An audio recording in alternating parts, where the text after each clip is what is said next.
Hey guys, welcome back to the channel. This is part 1 of our story. If you like this What If story and want to see part 2, let me know in the comments below.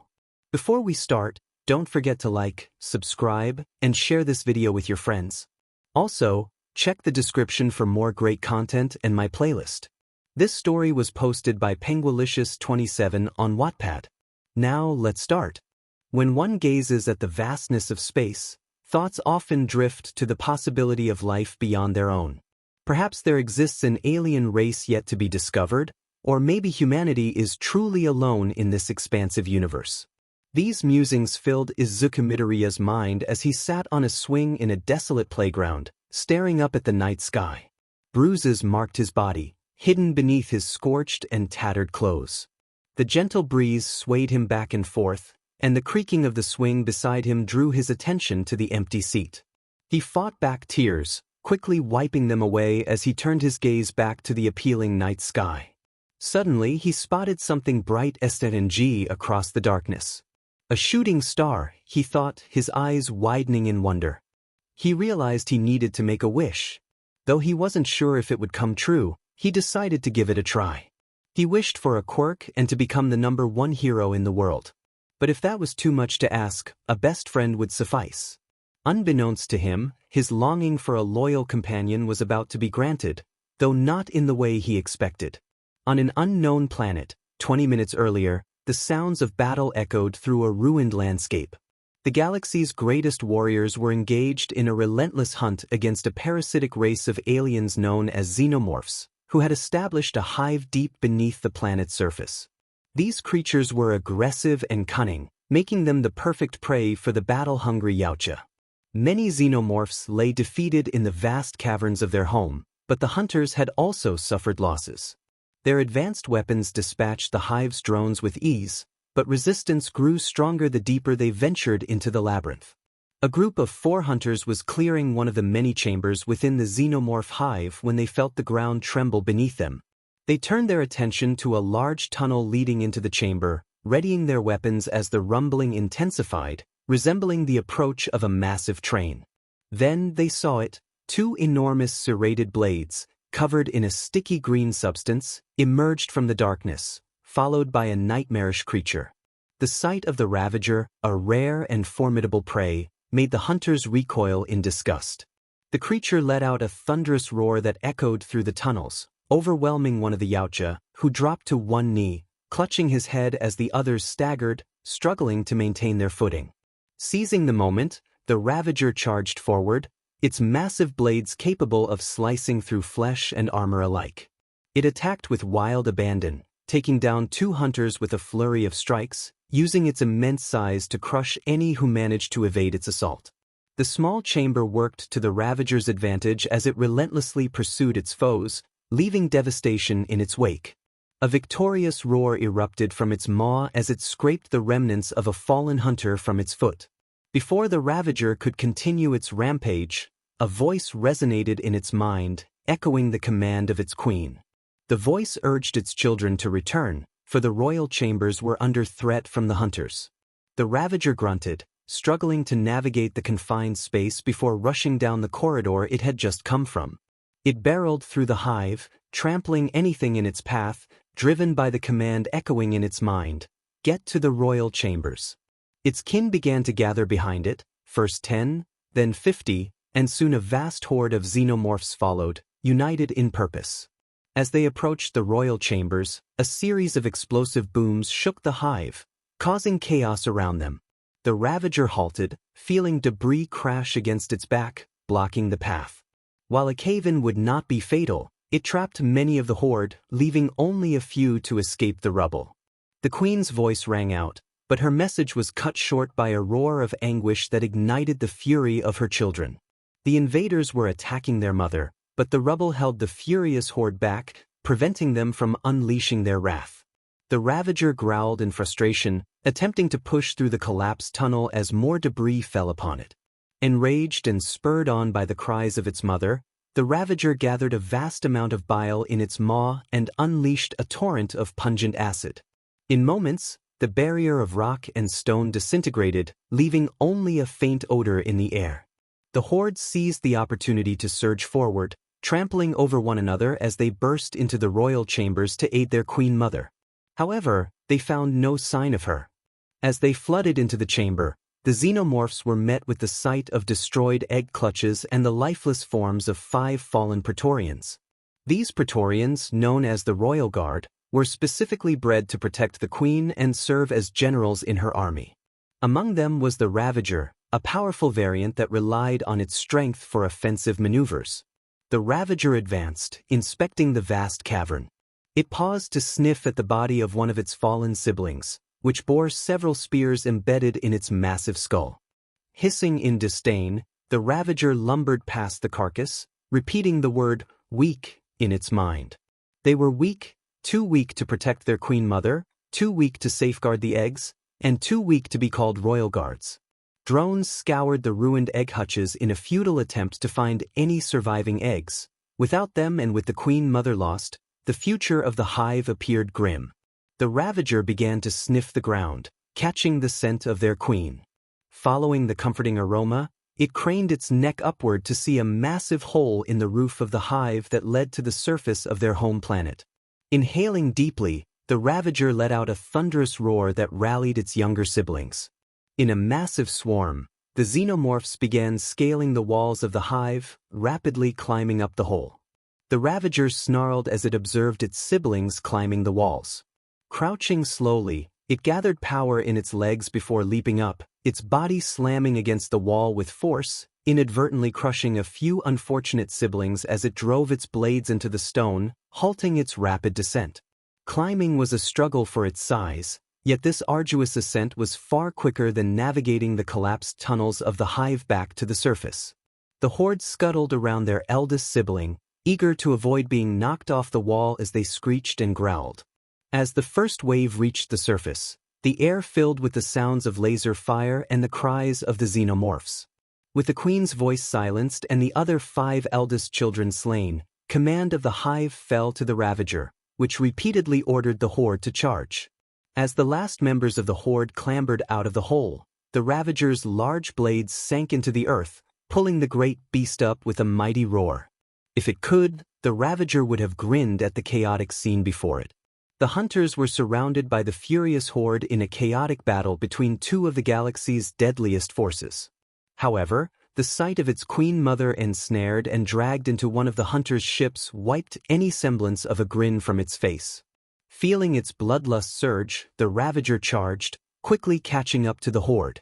The main swarm aimed to reach the large ship that had taken their queen, leaving them vulnerable to a coordinated attack from several smaller 𝐒𝐬 vessels. The hunters realized they could not hold back the horde, so their ships focused fire on the xenomorphs at the front. The large craft carrying the queen began to lift off the ground as some xenomorphs attempted to jump onto the vessel, only to be shot back down by the ship's heavy guns. With a mighty roar, the Ravager sprinted faster, charging through the horde toward the departing vessel, shaking the ground with each thunderous step. A few of its siblings jumped onto its back, holding on tightly as the Ravager leaped onto the 𝐒𝐬 ship. The sudden weight caused the vessel to rock violently as the Ravager pulled itself aboard. The other ships in the sky immediately opened fire with their small cannons, striking some of the xenomorphs clinging to its body but having little effect on the Ravager itself. Below, the horde growled and snarled as they watched the remaining hunters' ships ascend into the sky, taking their eldest sibling with them. In mere moments, the vessels had left the hellish planet's atmosphere and entered the vastness of space. At this point, the other ships ceased firing at the stowaway alien, fearing they would damage their own vessel, believing that once they traveled far enough, the Ravager would be thrown off. However, the momentary respite allowed the beast to plunge its blades into the hull of the ship, attempting to bring it down. After a relentless assault, the Ravager tore a hole large enough for its smaller siblings to crawl through, and soon they were wreaking havoc within the ship. The 𝐒𝐬 vessel struggled to shake off the Ravager, but it remained firmly planted, continuing to slice through the ship's armor. Moments later, smoke and sparks erupted from various areas. Whether due to its attacks or those of its siblings inside, the 𝐒𝐬 ship began to pulse with blue energy. The Ravager found itself holding on for dear life as a dazzling ray of color whisked it and the vessel away. It felt immense pressure envelop its body as they traveled at a speed unlike anything its kind had ever experienced. In a final act of defiance or desperation, the Ravager raised one of its blades against the powerful vacuum and slammed it down into the ship. The attack knocked the entire vessel out of the wormhole they were traversing, bringing it to a sudden halt above an unfamiliar planet. Several sections of the ship began to explode and break away, unable to withstand the onslaught from the Xenomorphs any longer. As one final explosion propelled the weakened Ravager and remnants of the broken ship down to the planet below, the mighty creature felt a sense of satisfaction. A pleasant warmth enveloped its body as the Ravager allowed itself to sleep blissfully one last time, hoping its final thoughts would be of its queen mother. At least it had avenged her. Below, in a desolate playground, a small green-haired child looked up to see a shooting star streak across the darkness. Ignoring the pain in his body, a gentle smile formed on his face as he wished with all his might for the one thing he truly longed for, a friend. Now, the character recalled being shot away, feeling the weight of failure toward their mother and the hive. Everything they were born to protect was now lost. A sense of confusion washed over them as they pondered their next steps. With no eggs to ensure the continuation of the hive and having lost contact with their mother, there were no further orders to follow. Their entire purpose had been to protect, but now, with nothing left to safeguard, an overwhelming emptiness settled within. They resolved to seek out a new purpose. As they rose, a strange sensation enveloped them. Not only was their location unfamiliar, but their body felt smaller than before. The scent was coming from a large green box filled with various strange odors. Izuku climbed into the box, moving some objects around in search of that familiar smell. After tossing some items aside, he finally discovered the source of the aroma. A soft, energetic voice caught his attention, prompting him to pop his head out to see who it was. Earlier, Izuku had been feeling overwhelmed. He couldn't believe how mean Katsuki was being. He saw another child crying and felt compelled to intervene, even though he was quirkless and knew he couldn't stand up to Katsuki alone. But he couldn't let Katsuki continue to hurt others. Katsuki had made an explosion in his hand, intimidating Izuku further. He charged at Izuku, and the ensuing confrontation left Izuku bruised and with burn marks on his shirt. He hadn't fought back, knowing it would only make things worse. As he walked home, he felt the weight of loneliness. His classmates were too afraid to associate with him, fearing Katsuki's wrath. If only he had a quirk, perhaps Katsuki would still want to be his friend.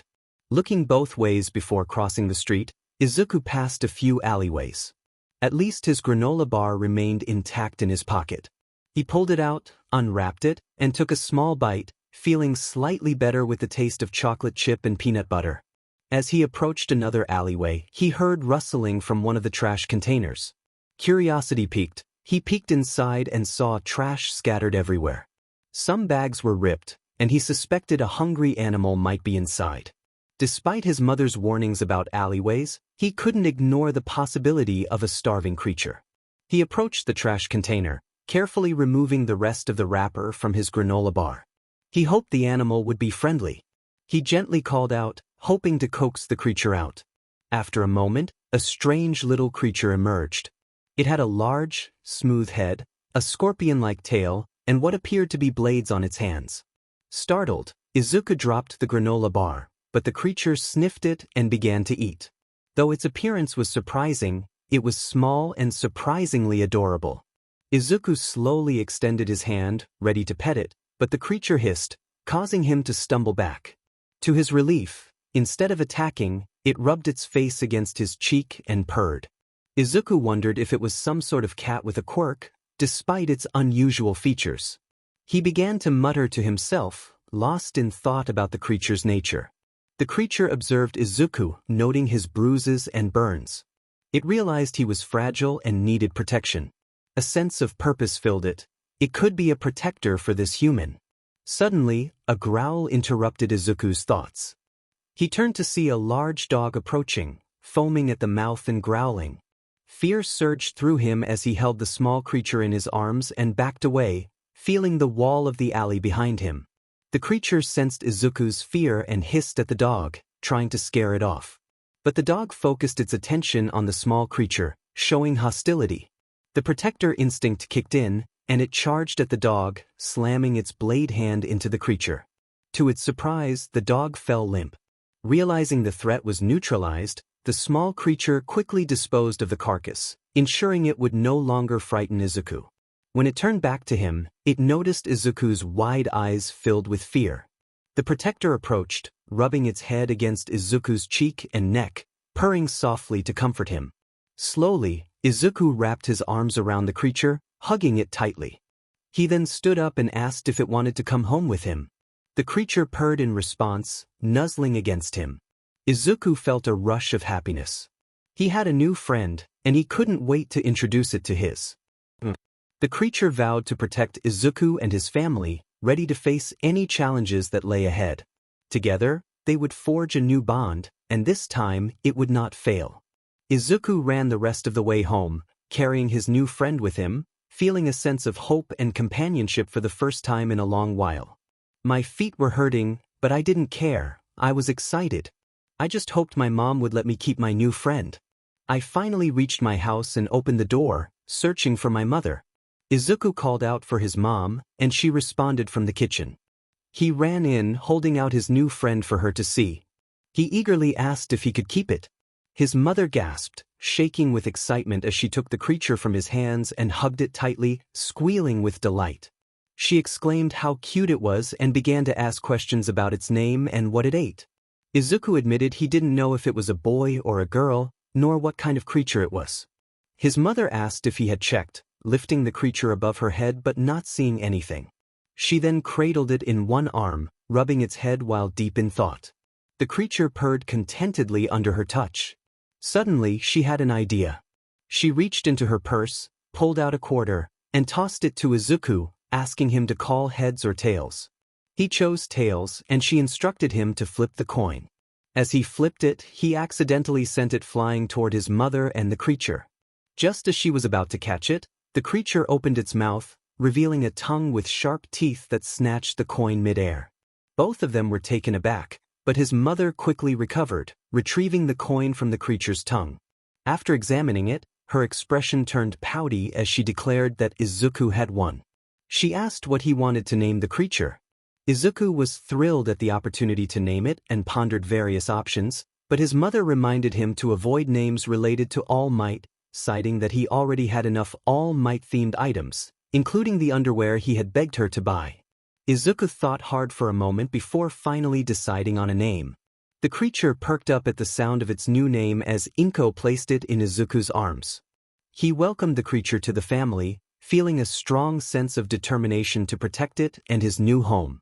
Later, as Izuku slept, the creature remained awake, keeping watch over him. It was determined to protect its new king, having lost its previous family and vowing not to let that happen again. It was ready to eliminate any threats swiftly and efficiently, hoping to gain permission from Izuku before taking any drastic actions. When Izuku stirred and opened his green eyes, he greeted the creature.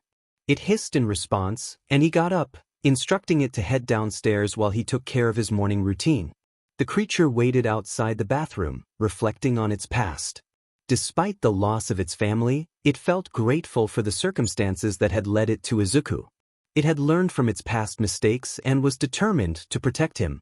Izuku emerged from the bathroom, surprised to see the creature still waiting. He picked it up and headed downstairs, announcing that they would be going to buy a collar for it after breakfast. As they reached the kitchen, the delicious aroma of food filled the air. Inko greeted them and placed 2 plates on the table, preparing a bowl for the creature. Izuku brought the creature over to eat, and even though it didn't need to eat, it opened its mouth and used its tongue to grab some food, savoring the heavenly taste. Inko giggled, pleased that the creature enjoyed her cooking, and rubbed its head before clearing away the now empty bowl. As Izuku finished his breakfast, he asked his mother for some money to buy the collar. She handed him some coins, and he pocketed them before picking up the creature and heading out the door. As they walked, the creature clung to his back, careful not to hurt him with its blades. Izuku smiled, asking if it was excited, to which it hissed in response. They made their way through the bustling streets, and the creature remained vigilant, ready to protect Izuku from any potential threats. Whenever a human got too close, it hissed and brandished its tail, deterring them until Izuku told it to stop. They passed a playground on their way to the pet shop, and Izuku was cheerful until they encountered 3 other children. Izuku's heartbeat quickened, and he felt a bit anxious as they approached. His change in behavior confirmed the need for caution, as these were potential threats. Katsuki noticed Izuku and approached him with a challenging demeanor. Izuku greeted him nervously, and Katsuki pointed out the creature on Izuku's back. Izuku explained that the creature was his new friend, whom he had found the day before. Katsuki demanded to have the creature, which shocked Izuku, who questioned Katsuki's intentions. Katsuki's anger flared as he declared that such a cool pet shouldn't belong to someone like Izuku, who lacked a quirk. This remark saddened Izuku, and tears began to form in his eyes. The creature, sensing Izuku's distress, gently wiped away a tear and nuzzled against him, causing Izuku to let out a small laugh. However, the laughter only fueled Katsuki's anger.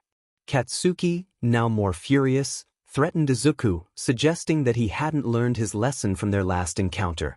The creature realized that these humans had harmed Izuku before and vowed to protect him.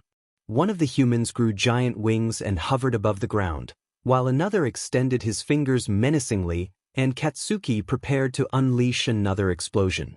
The creature, sensing Izuku's fear, jumped off his back and hissed at the 3 humans. Instead of being intimidated, they laughed, and Katsuki ordered them to eliminate the creature. Izuku pleaded for Katsuki to stop, but the flying humans swooped down. The creature reacted instinctively, spewing acid into the air, which shocked everyone. Some of the acid hit the flying human's wings, causing him to crash and cry out in pain. The creature had taken down one opponent. Katsuki, furious, retaliated with an explosion, but the creature dodged swiftly, aware of the danger. Just then, the human with the purple hat shot his fingers at the creature, but it retaliated by slicing one of his fingers off, injuring him further. That was 2 down, leaving only Katsuki. As Katsuki unleashed another explosion, the creature dashed around him, but one explosion headed straight for Izuku. The creature sprinted to push Izuku out of harm's way, taking the brunt of the explosion itself. Though singed, the creature quickly recovered and charged at Katsuki, tackling him to the ground. It pinned him down, sensing his fear, and opened its mouth, ready to intimidate him. Just then, Izuku shouted for the creature to stop, pleading for mercy. The creature hesitated, retracting its tongue but leaving a small scar on Katsuki's face as a reminder of the encounter. After releasing Katsuki, the creature returned to Izuku, climbing onto his back and rubbing its head affectionately against him. Izuku ran out of the park with the creature on his back, heading toward the pet shop. He hadn't expected the creature to defend him against Katsuki and his friends, but he felt grateful for its loyalty. It seemed protective, possibly due to the bond they shared after he had fed it. Izuku pondered the creature's abilities, noting its acid-spitting, sharp tail, and strong skin capable of withstanding explosions. Suddenly, the creature pulled him back just in time as a car zoomed by.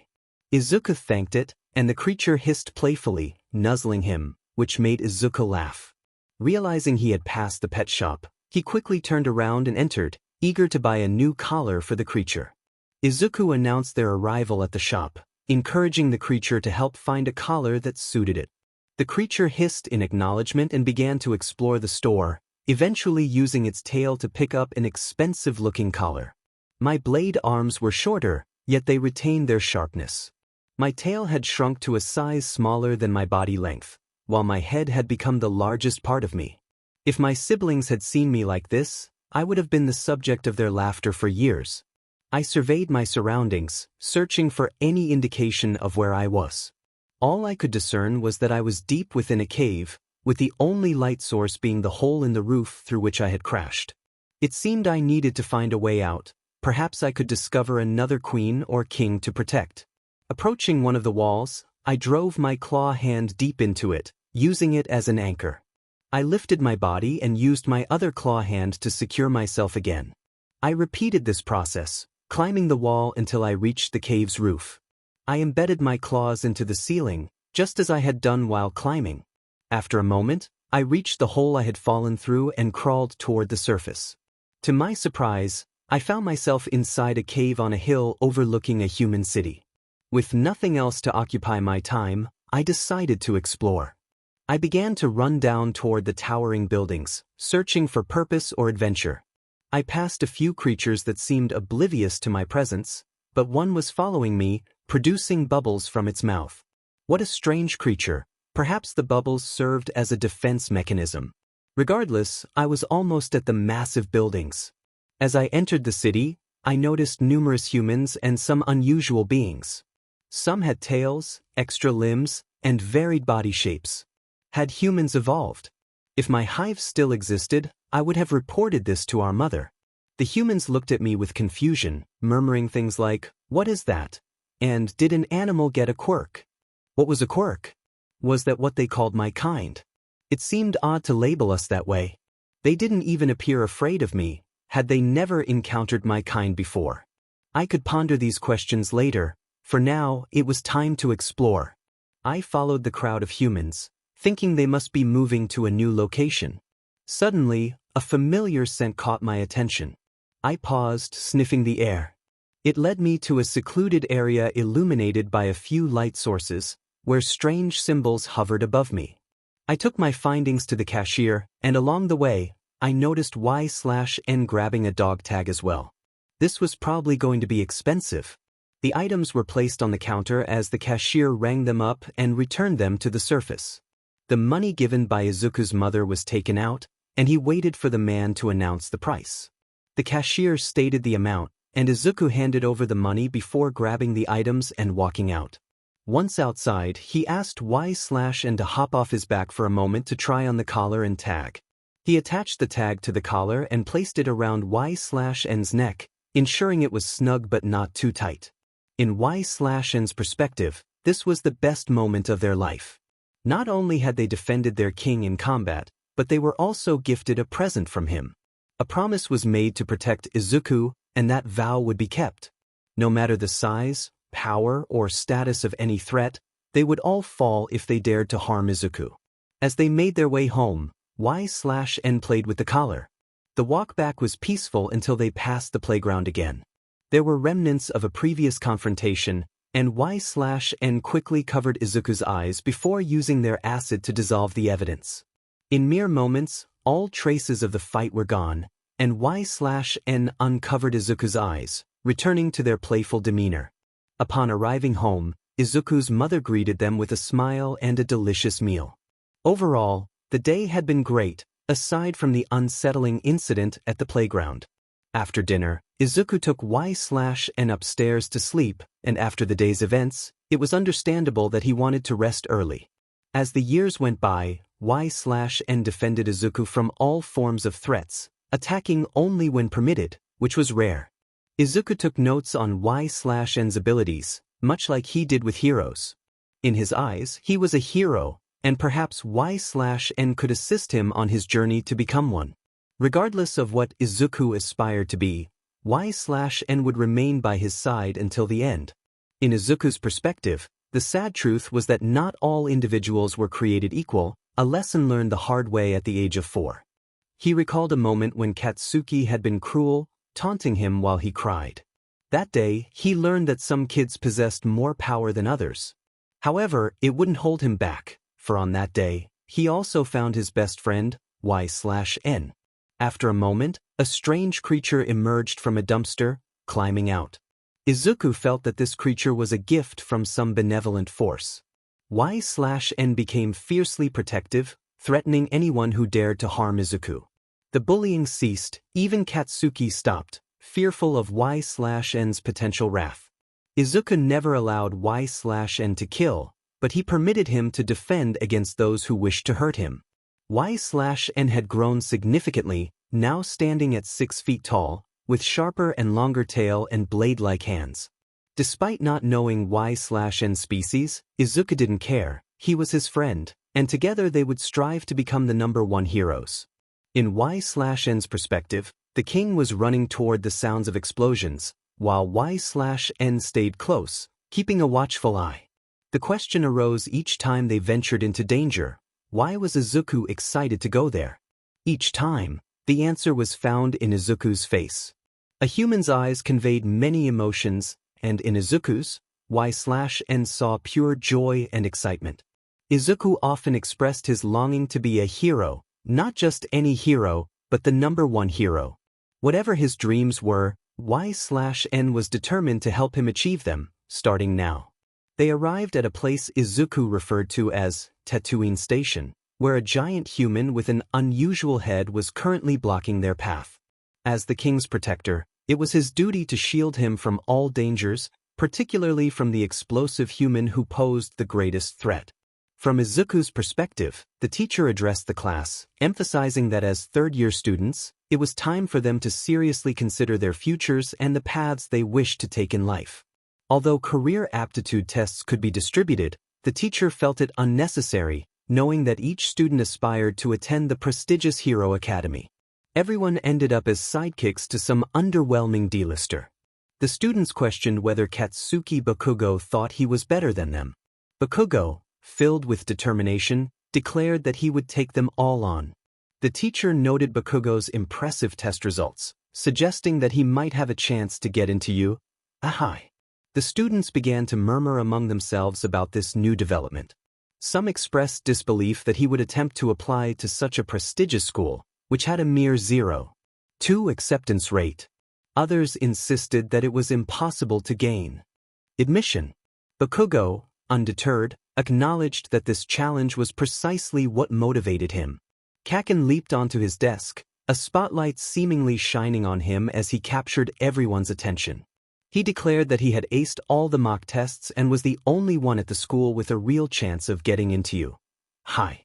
He envisioned a future where he would surpass even All Might in popularity and wealth, becoming the most renowned hero in the world. The teacher then directed a comment toward Izuku, which felt unnecessary and shifted the focus onto him. The class erupted in laughter, and Izuku wished 𝐼/N were there to help him fend off the teasing. He longed for some reassurance that he wasn't alone in being liked, aside from his mother. Someone in the class questioned Izuku, expressing disbelief that he could ever get into the hero course without a quirk. Izuku attempted to explain that the rule had been changed, and he could potentially be the first to enter without one. However, his words were abruptly cut off by an angry shout and a sudden explosion. 𝐾𝐿's explosive display caused the tree outside the classroom to rustle ominously. 𝐾𝐿 confronted Izuku, belittling him as worse than the other students, calling him a Quirkless wannabe. Izuku instinctively crawled back, trying to convey that he would never compete with 𝐾𝐿. As 𝐾𝐿 advanced, creating small explosions in his hands, he was suddenly pushed back against the wall by an unseen force. The source of that force was none other than 𝐼/N, standing firmly in the doorway. Standing at 6 feet tall, 𝐼/N towered over 𝐾𝐿. This was the reassurance 𝐼/N had mentioned earlier. He cared enough to protect Izuku. From 𝐼/N's perspective, he couldn't believe this fool dared to threaten his king. Hadn't he learned from their last encounter? It was time to teach him a lesson he would never forget. As 𝐼/N approached, he raised his blade-like hand, intending to disable the arm that had tried to harm Izuku. 𝐾𝐿 looked up defiantly, but 𝐼/N could see the fear lurking behind that strong facade. Just as he was about to strike, Izuku hugged him tightly, pleading for him not to hurt 𝐾𝐿. The king's words were final, so 𝐼/N lowered his hand and carried Izuku back to his desk. He wiped the ashes from the surface as best as he could before returning Izuku's belongings and settling him in his seat. Anyone who thought they could continue to threaten his king was gravely mistaken. The teacher began to call out to Izuku, but before he could finish, 𝐼/N unleashed a spray of acid onto the teacher's desk, causing it to melt away. No one could order his king around like a mindless drone. The teacher fell silent and instructed 𝐾𝐿 to return to his seat, which he did reluctantly. The others looked at 𝐼/N with fear, which was exactly what he wanted. If they feared the protector of the king, it might deter future attacks. 𝐼/N rubbed his head affectionately against Izuku's neck before stealthily clinging to the ceiling, hidden from view. If prey could see their predator, they would behave differently, but when concealed, the true nature of their prey could be observed. Finally, The school day came to an end. Izuku had no idea where 𝐒/N had gone, but he felt reassured that he was watching over him. The fight from that morning was all over the news, and he needed to jot down some notes before he forgot anything. As he packed away his things, he didn't notice 𝐾𝐿 and his friends returning to the classroom until one of them snatched his notebook away. 𝐾𝐿 confronted him, making it clear that their confrontation was far from over. Izuku felt a mix of annoyance and fear when 𝐾𝐿 referred to 𝐒/N as his pet. 𝐒/N was much more than that. He was his friend. One of 𝐾𝐿's goons mocked Izuku, questioning if he was taking notes on how to be a hero. The other joined in, calling him delusional. Just as 𝐾𝐿 or Izuku could respond, a mysterious liquid dripped onto 𝐾𝐿's shoulder. They looked up, and what they saw frightened them but brought Izuku joy. There was 𝐒/N, blending into the darkness as he clung to the ceiling. Before 𝐾𝐿 could react, 𝐒/N used his tail to wrap around 𝐾𝐿's throat, applying pressure. This was different from how he held Izuku. When he did that, it was gentle, as if he were afraid of breaking him. But now, it seemed he was showing 𝐾𝐿 just how serious he could be. Izuku called out for 𝐒/N to let 𝐾𝐿 go, and he immediately complied, releasing 𝐾𝐿 so he could breathe again. 𝐒/N dropped down in front of Izuku, facing the three of them as he let out a fierce scream, causing 𝐾𝐿 and his friends to flee in fear. Afterward, 𝐒/N turned to Izuku and picked up his notebook, handing it back to him. I grabbed my notebook and rubbed his head, causing him to purr. It was amusing how he acted like a lion or a pit bull to everyone else, but to my mom and me he was just a big kitten or puppy. I climbed onto 𝐒/N's back as he gently wrapped his tail around my waist, ensuring I wouldn't fall. He approached the window and leaped out, landing safely without me feeling any impact. This reminded me of when I was younger, and he was the one riding on my back. In a flashback, I recalled the excitement of my childhood. I urged my mother to hurry as 𝐒/N clung to my back, bouncing slightly with anticipation. We were eager for computer time, and I could hardly contain my excitement. My mom, 𝐒𝐮𝐬, seemed amused but slightly overwhelmed by our enthusiasm. We were captivated by an old disaster video, filled with the sounds of chaos and the debut of the greatest hero the world had ever known. A man's voice echoed in disbelief as he described the hero's incredible feats. The silhouette of All Might emerged, climbing over the wreckage with a laugh that filled the air with hope. I waited eagerly for his iconic catchphrase, which inspired me like a gust of wind. I admired All Might, declaring that once I got my quirk, I would become a hero just like him. 𝐒/N snuggled into my back as I played with my All Might action figure, lost in the joy of my imagination. However, my world shattered when I visited the doctor. The news was devastating. I would likely never develop a quirk. I felt numb as I dropped my toy, while 𝐒/N gnawed on it, oblivious to my despair. My mother's concern was palpable as she discussed my situation with the doctor, who explained the implications of my unique anatomy. I had 2 joints in my pinky toe, a sign that I might never gain superpowers. Back home, the echoes of All Might's laughter filled the room as I turned to my mom, who watched me with worried eyes. I expressed my longing to be a hero, but her words only deepened my disappointment. I needed her to believe in me, but instead she left the room, leaving me with 𝐒/N by my side. 𝐒/N seemed to sense my sadness and approached a picture of us hugging. He creatively cut out our faces and placed them on one of my All Might posters, a gesture that brought a small smile to my face. I appreciated his attempt to cheer me up. He truly was the best friend I could ever want. That day, I made a decision. No matter what anyone else thought, I had to believe in myself. I would keep smiling just like All Might, with 𝐒/N by my side. I attempted to imitate All Might's laugh, waving my arm in excitement. 𝐒/N looked at me curiously but joined in, mimicking my movements as he stomped his feet. Suddenly he froze, turning around with his blade hands raised, hissing in warning. I sensed something ominous behind us and my heart.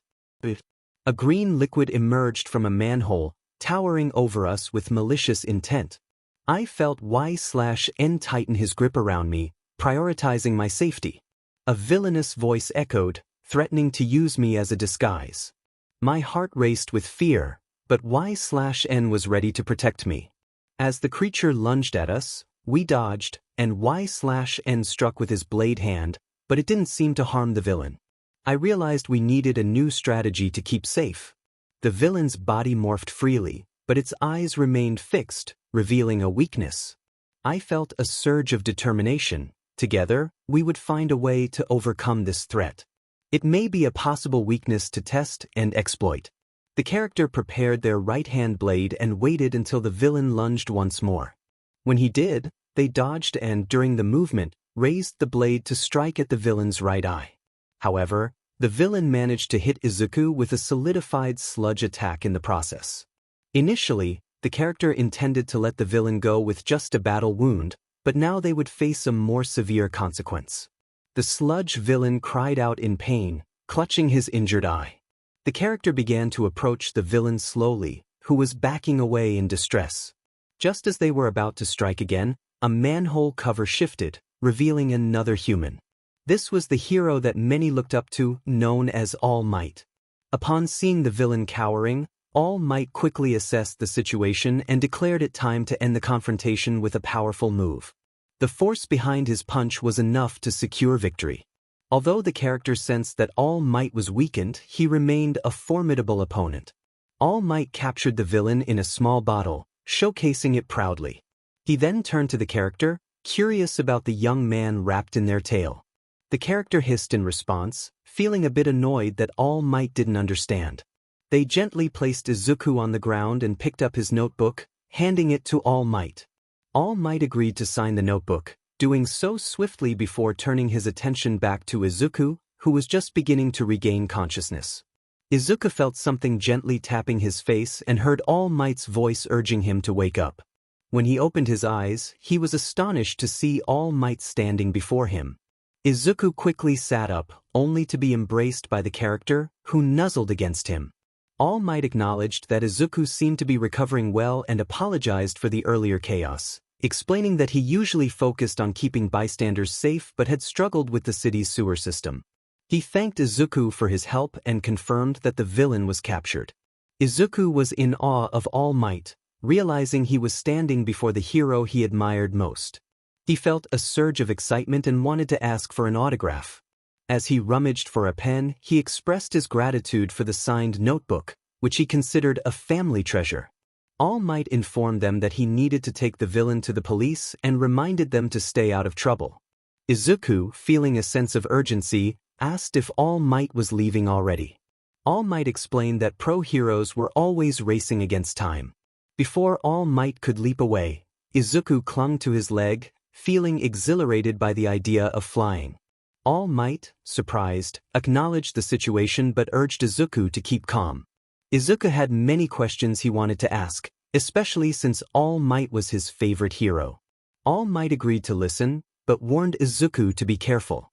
As they soared through the air, Izuku's life flashed before his eyes, filled with moments of doubt and determination. He finally gathered the courage to ask All Might if it was possible to become a hero without a quirk, as he was just a normal kid without powers. He expressed his longing to prove others wrong and to be a hero that people could look up to, just like All Might. Meanwhile, the bottle containing the sludge villain began to shake as he regained consciousness. He recalled the events that led to his capture, feeling frustrated that he had been thwarted by the young boy and his companion. As he listened to the voices around him, he simmered with anger, plotting his next move. Even though he couldn't see them yet, he could tell they were kids. One of the goons remarked that it had been a rough encounter and asked if he was all right, noting how the creature had a strong grip on his neck. Another goon chimed in, saying he had almost passed out. Katsuki, feeling the heat of anger rising within him, snapped back that he had been caught off guard and could have handled it if he had known it was hiding there. To release some of that frustration, he kicked the bottle imprisoning the villain, causing the cap to pop off and allowing the villain to escape.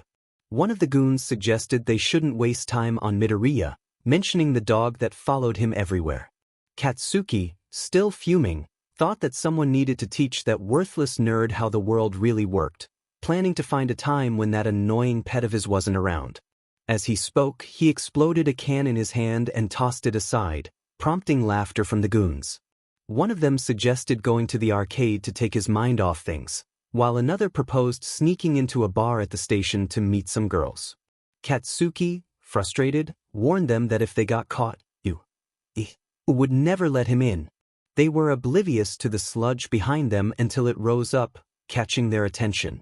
Katsuki turned around and saw the sludge villain, now missing an eye, who declared that he liked Katsuki's fiery spirit. Meanwhile, Izuku was regaining consciousness, confused about what had happened. He realized that the figure before him was not the real All Might but an imposter. All Might, trying to reassure him, suddenly coughed up blood, shocking Izuku. He couldn't believe what he was seeing, struggling to reconcile the image of the hero he admired with the reality before him. All Might explained that he was not as invincible as he seemed, revealing a terrible scar and sharing the truth about his weakened state. He could only perform hero work for a limited time each day, and the rest of the time he looked like this. Izuku gasped in disbelief, recalling a past battle that had left All Might in this condition. All Might confirmed that while he had faced tough opponents, he had managed to keep the details of that fight under wraps to maintain his image as the symbol of peace. Just as he was about to speak again, 𝐒𝐮𝐬 appeared from above, tackling Izuku and nuzzling against him, clearly worried. 𝐒𝐮𝐬 had scaled the building, drawn by the scent, and upon seeing Izuku with another human, instinctively tackled him. Izuku introduced 𝐒𝐮𝐬 to All Might, explaining how he had found him years ago and how much he had changed his life. As All Might reached out to touch 𝐒𝐮𝐬, the creature reacted defensively, causing All Might to step back in surprise. Izuku quickly reassured All Might that 𝐒𝐮𝐬 was just protective. All Might explained that while pro-heroes often risk their lives, not everyone could be a hero without a quirk. Hearing this, Izuku's hopes seemed to dim.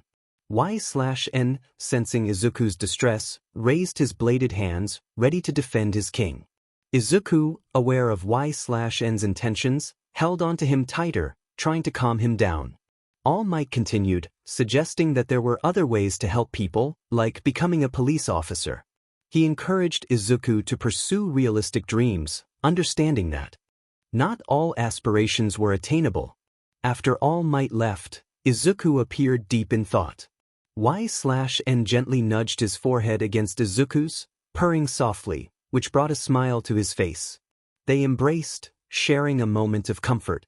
Suddenly, an explosion echoed in the distance, igniting a spark of excitement in Izuku as he wondered which hero would respond. He dashed toward the door, momentarily halted by another flashback. He looked dejected as he turned and spoke.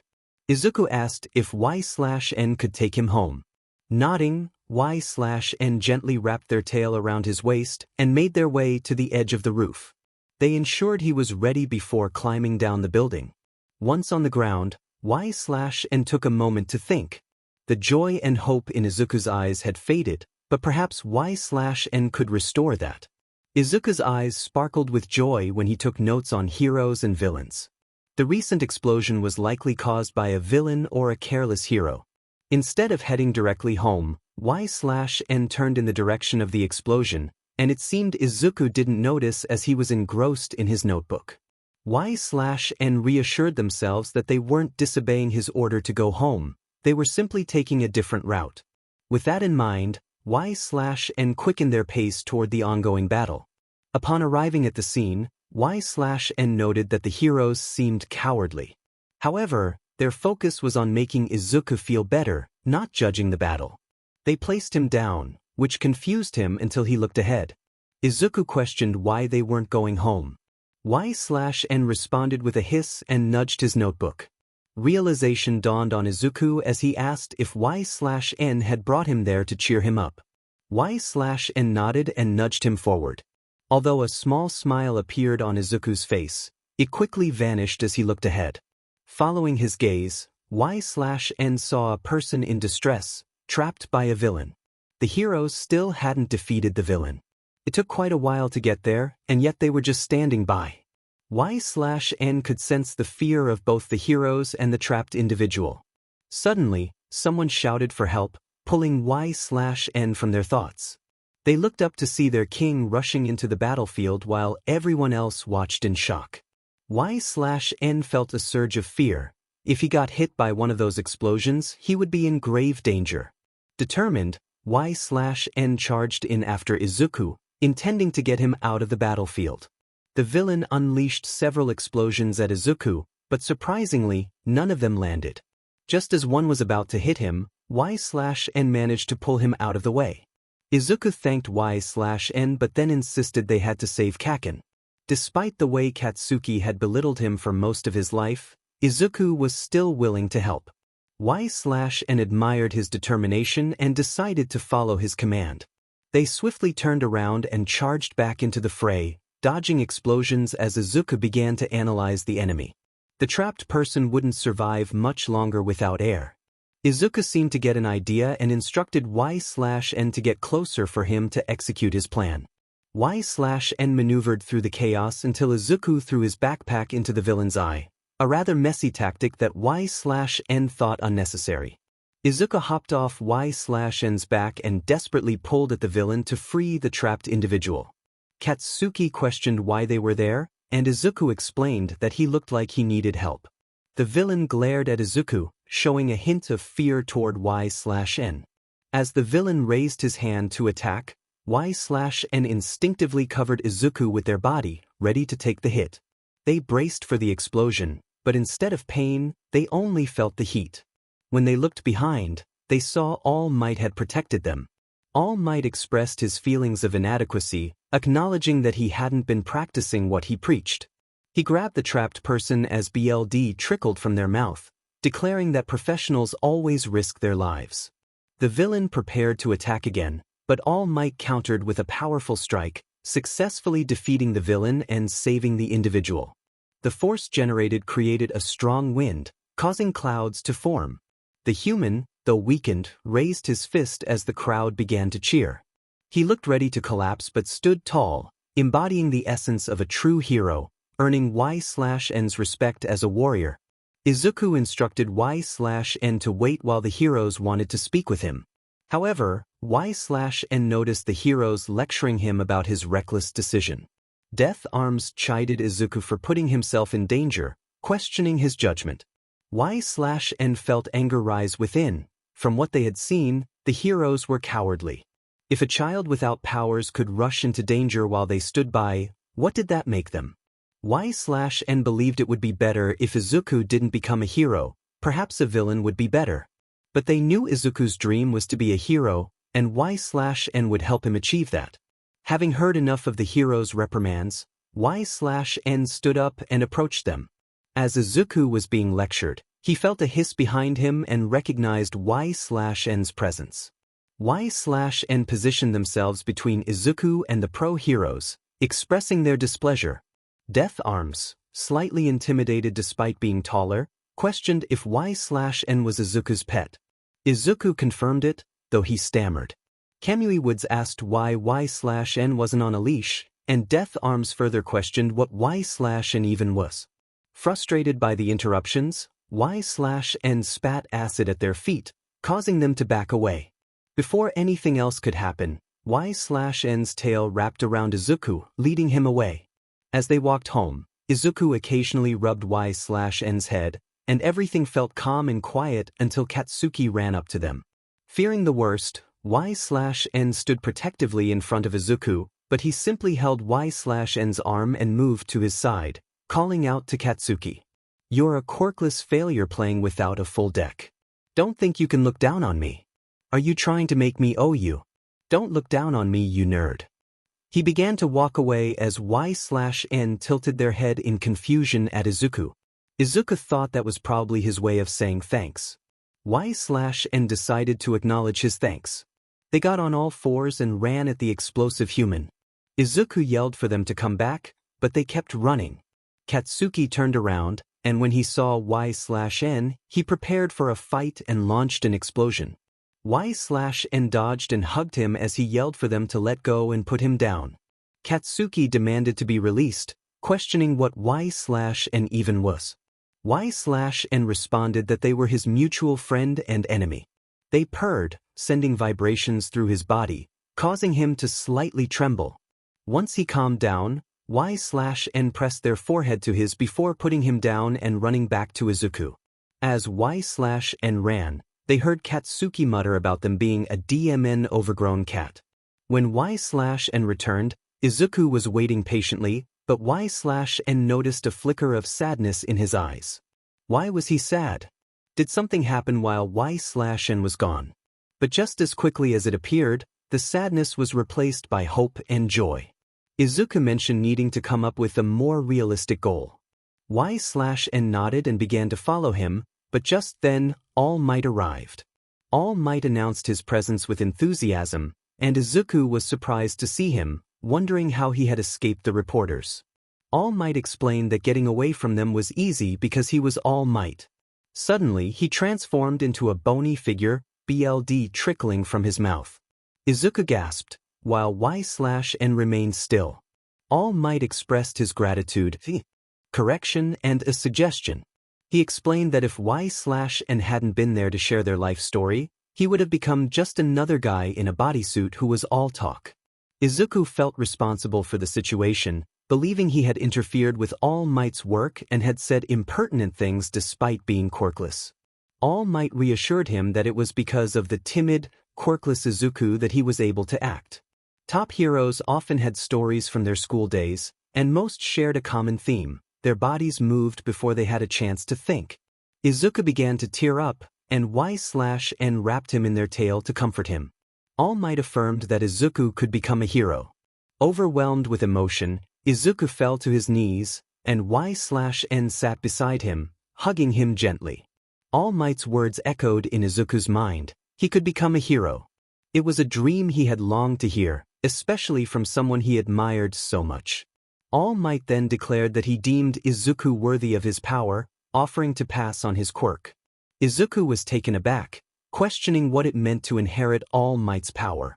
All Might chuckled, explaining that it was just a suggestion and that the real show would begin afterward. As they spoke, 𝐒𝐮 unwrapped their tail from around Izuku and gently wiped away his tears. All Might insisted that Izuku needed to decide whether to accept his power. Blood trickled from All Might's mouth as he spoke, and 𝐒𝐮 used their tail to clean it away. All Might then offered 𝐒𝐮 a snack, which they caught and ate swiftly. All Might continued, explaining that his quirk was often described as superhuman strength and a boost. He had always dodged questions about it during interviews with humor, but he was ready to reveal the truth. He dramatically raised his hands, stating that his quirk was passed down like a sacred torch. Izuku was curious about what that meant, and All Might confirmed that it was indeed passed on to others. Izuku was confused, questioning how he could inherit something so great. 𝐒𝐮 thought to themselves that this was likely Izuku's only chance to gain overwhelming power. All Might explained that he had been searching for a successor and believed Izuku was the right choice. You were just a quirkless hero fanboy with a peculiar pet, yet you were more heroic than anyone else around. Izuku began to tear up again, prompting you to hug his waist and purr softly to comfort him. All Might declared that it was up to Izuku to decide what to do next. Izuku clenched his fists, wiping the tears from his eyes, and tapped your arm, signaling you to let go. As you both stood up, you noticed a glimmer of hope mixed with great determination in his eyes. He resolved to take on the challenge ahead. As the sun began to set, you both walked home, with Izuku brimming with energy. He expressed his excitement about finally becoming a hero, and you nudged his arm with your head in response. He affectionately rubbed your head as you followed him toward an alleyway. Normally, you avoided such paths, but Izuku was feeling confident. He insisted that this route would be quicker, and you complied, curious about what he would become with his newfound power. Suddenly, a voice interrupted your thoughts, demanding that Izuku drop his valuables. You looked up to see a man holding a gun, and you sensed Izuku's confidence waver as he grabbed your arm for comfort. The man, growing impatient, aimed his weapon at Izuku, demanding compliance.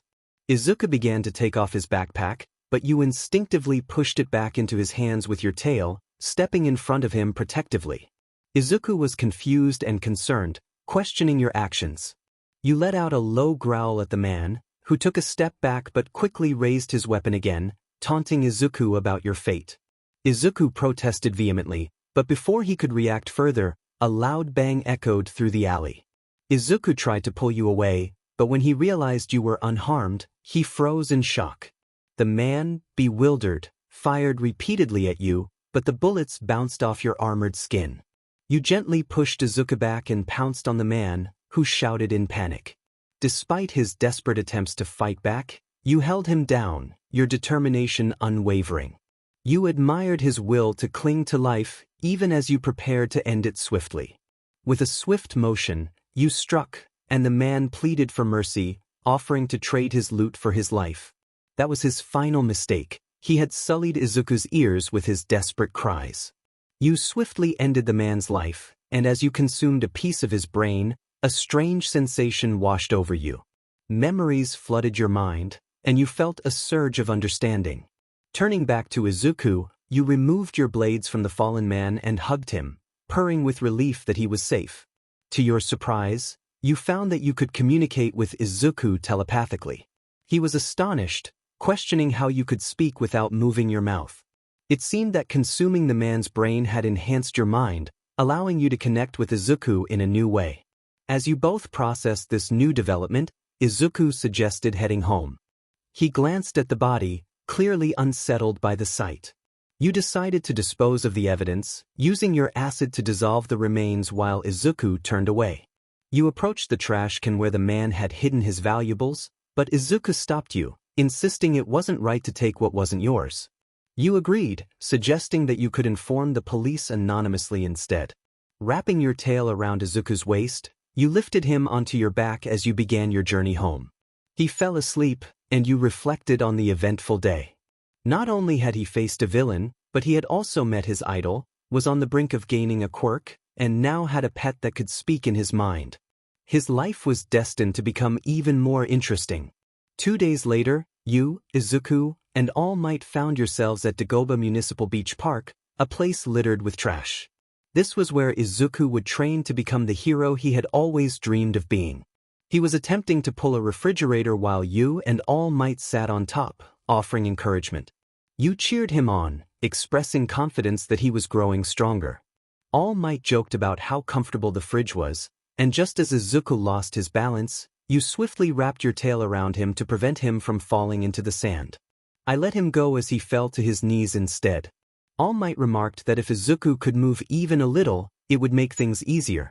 Izuku acknowledged All Might's weight, noting that he weighed 274 kilograms, while 𝐒𝐮𝐬 had grown to about 181 kilograms.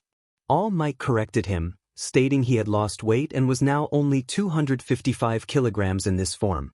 Izuku questioned why he was dragging trash at the beach park, prompting All Might to laugh and pull out his phone.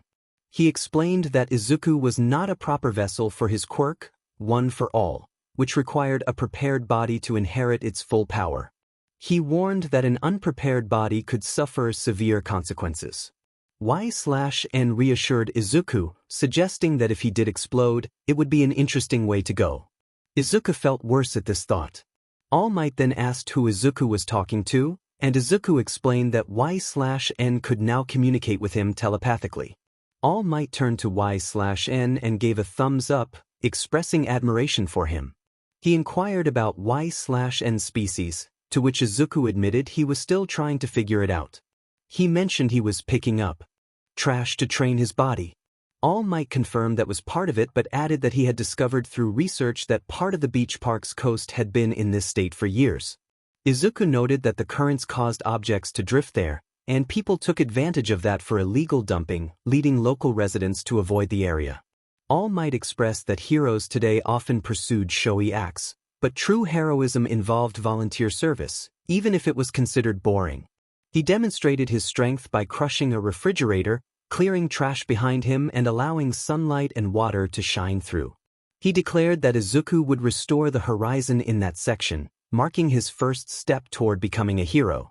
Izuku was shocked by All Might's words, realizing the tremendous task ahead of him. All Might then asked if Izuku wanted to attend 𝐒𝐮𝐬, to which Izuku enthusiastically agreed, citing All Might as his inspiration. All Might reminded him that it was not something one could achieve without a quirk, and that you had the hardest hero course to get into. Izuku resolved that he had 10 months to prepare himself. All Might presented a training plan called Aim to Pass, American Dream Plan, designed to help Izuku clean up the beach and improve himself in every aspect of life. Izuku noted that even sleep time was included, and All Might warned that it would be a challenging schedule. With fierce determination, Izuku affirmed he would work harder than anyone else. All Might cautioned that 𝐒𝐮𝐬 could not assist him in this challenge, as Izuku needed to do it on his own to become a proper vessel for the power. Izuku reassured 𝐒𝐮𝐬 that it was alright and suggested he spend time with All Might while he trained. 𝐒𝐮𝐬 agreed to cheer him on and began to create random things from the trash. Izuku watched 𝐒𝐮𝐬 play with the trash, feeling a small smile form on his face. He then asked All Might for a favor, if 𝐒𝐮𝐬 could accompany him to you. All Might questioned the request, unsure if pets were allowed at the school. Izuku explained that 𝐒𝐮𝐬 liked to watch over him and had even stayed on a nearby tree outside his classroom window to ensure he was alright.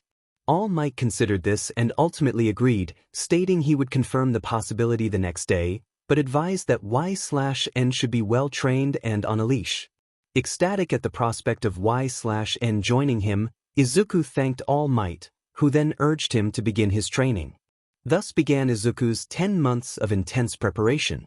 As All Might instructed Izuku to carry trash to the park entrance and load it into a truck, 𝐒𝐮𝐬 observed him moving various objects. Izuku picked up a tire and ran back to the truck, while All Might encouraged him to run faster, reminding him that 10 months would pass quickly. When Izuku stumbled, 𝐒𝐮𝐬 checked on him, and he smiled before getting back up to continue running. All Might cheered for him to become athletic. Unseen, 𝐒𝐮𝐬 hung from the ceiling in Izuku's class, absorbing everything the teacher was saying.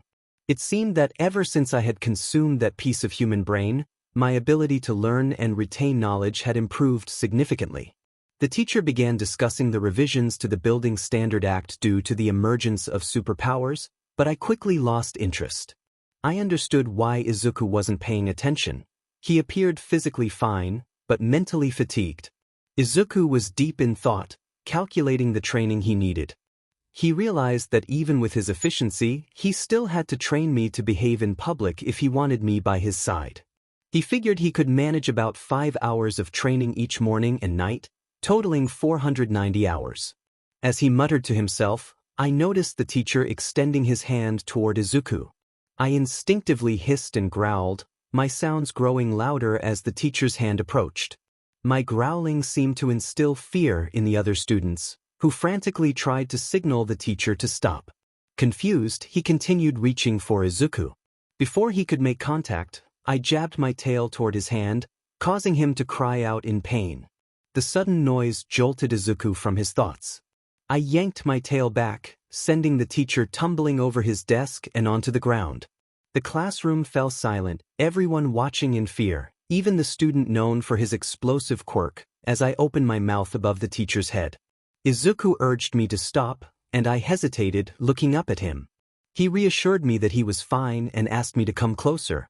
I mentally communicated with the teacher, making it clear that Izuku had enough to deal with and didn't need any further trouble from him. The teacher nodded, and I released him, settling down next to Izuku. As the teacher left the room, he held his injured hand, and I heard Izuku mutter to himself about needing to train me to refrain from such actions. He contemplated a word that would signal when it was okay for me to act.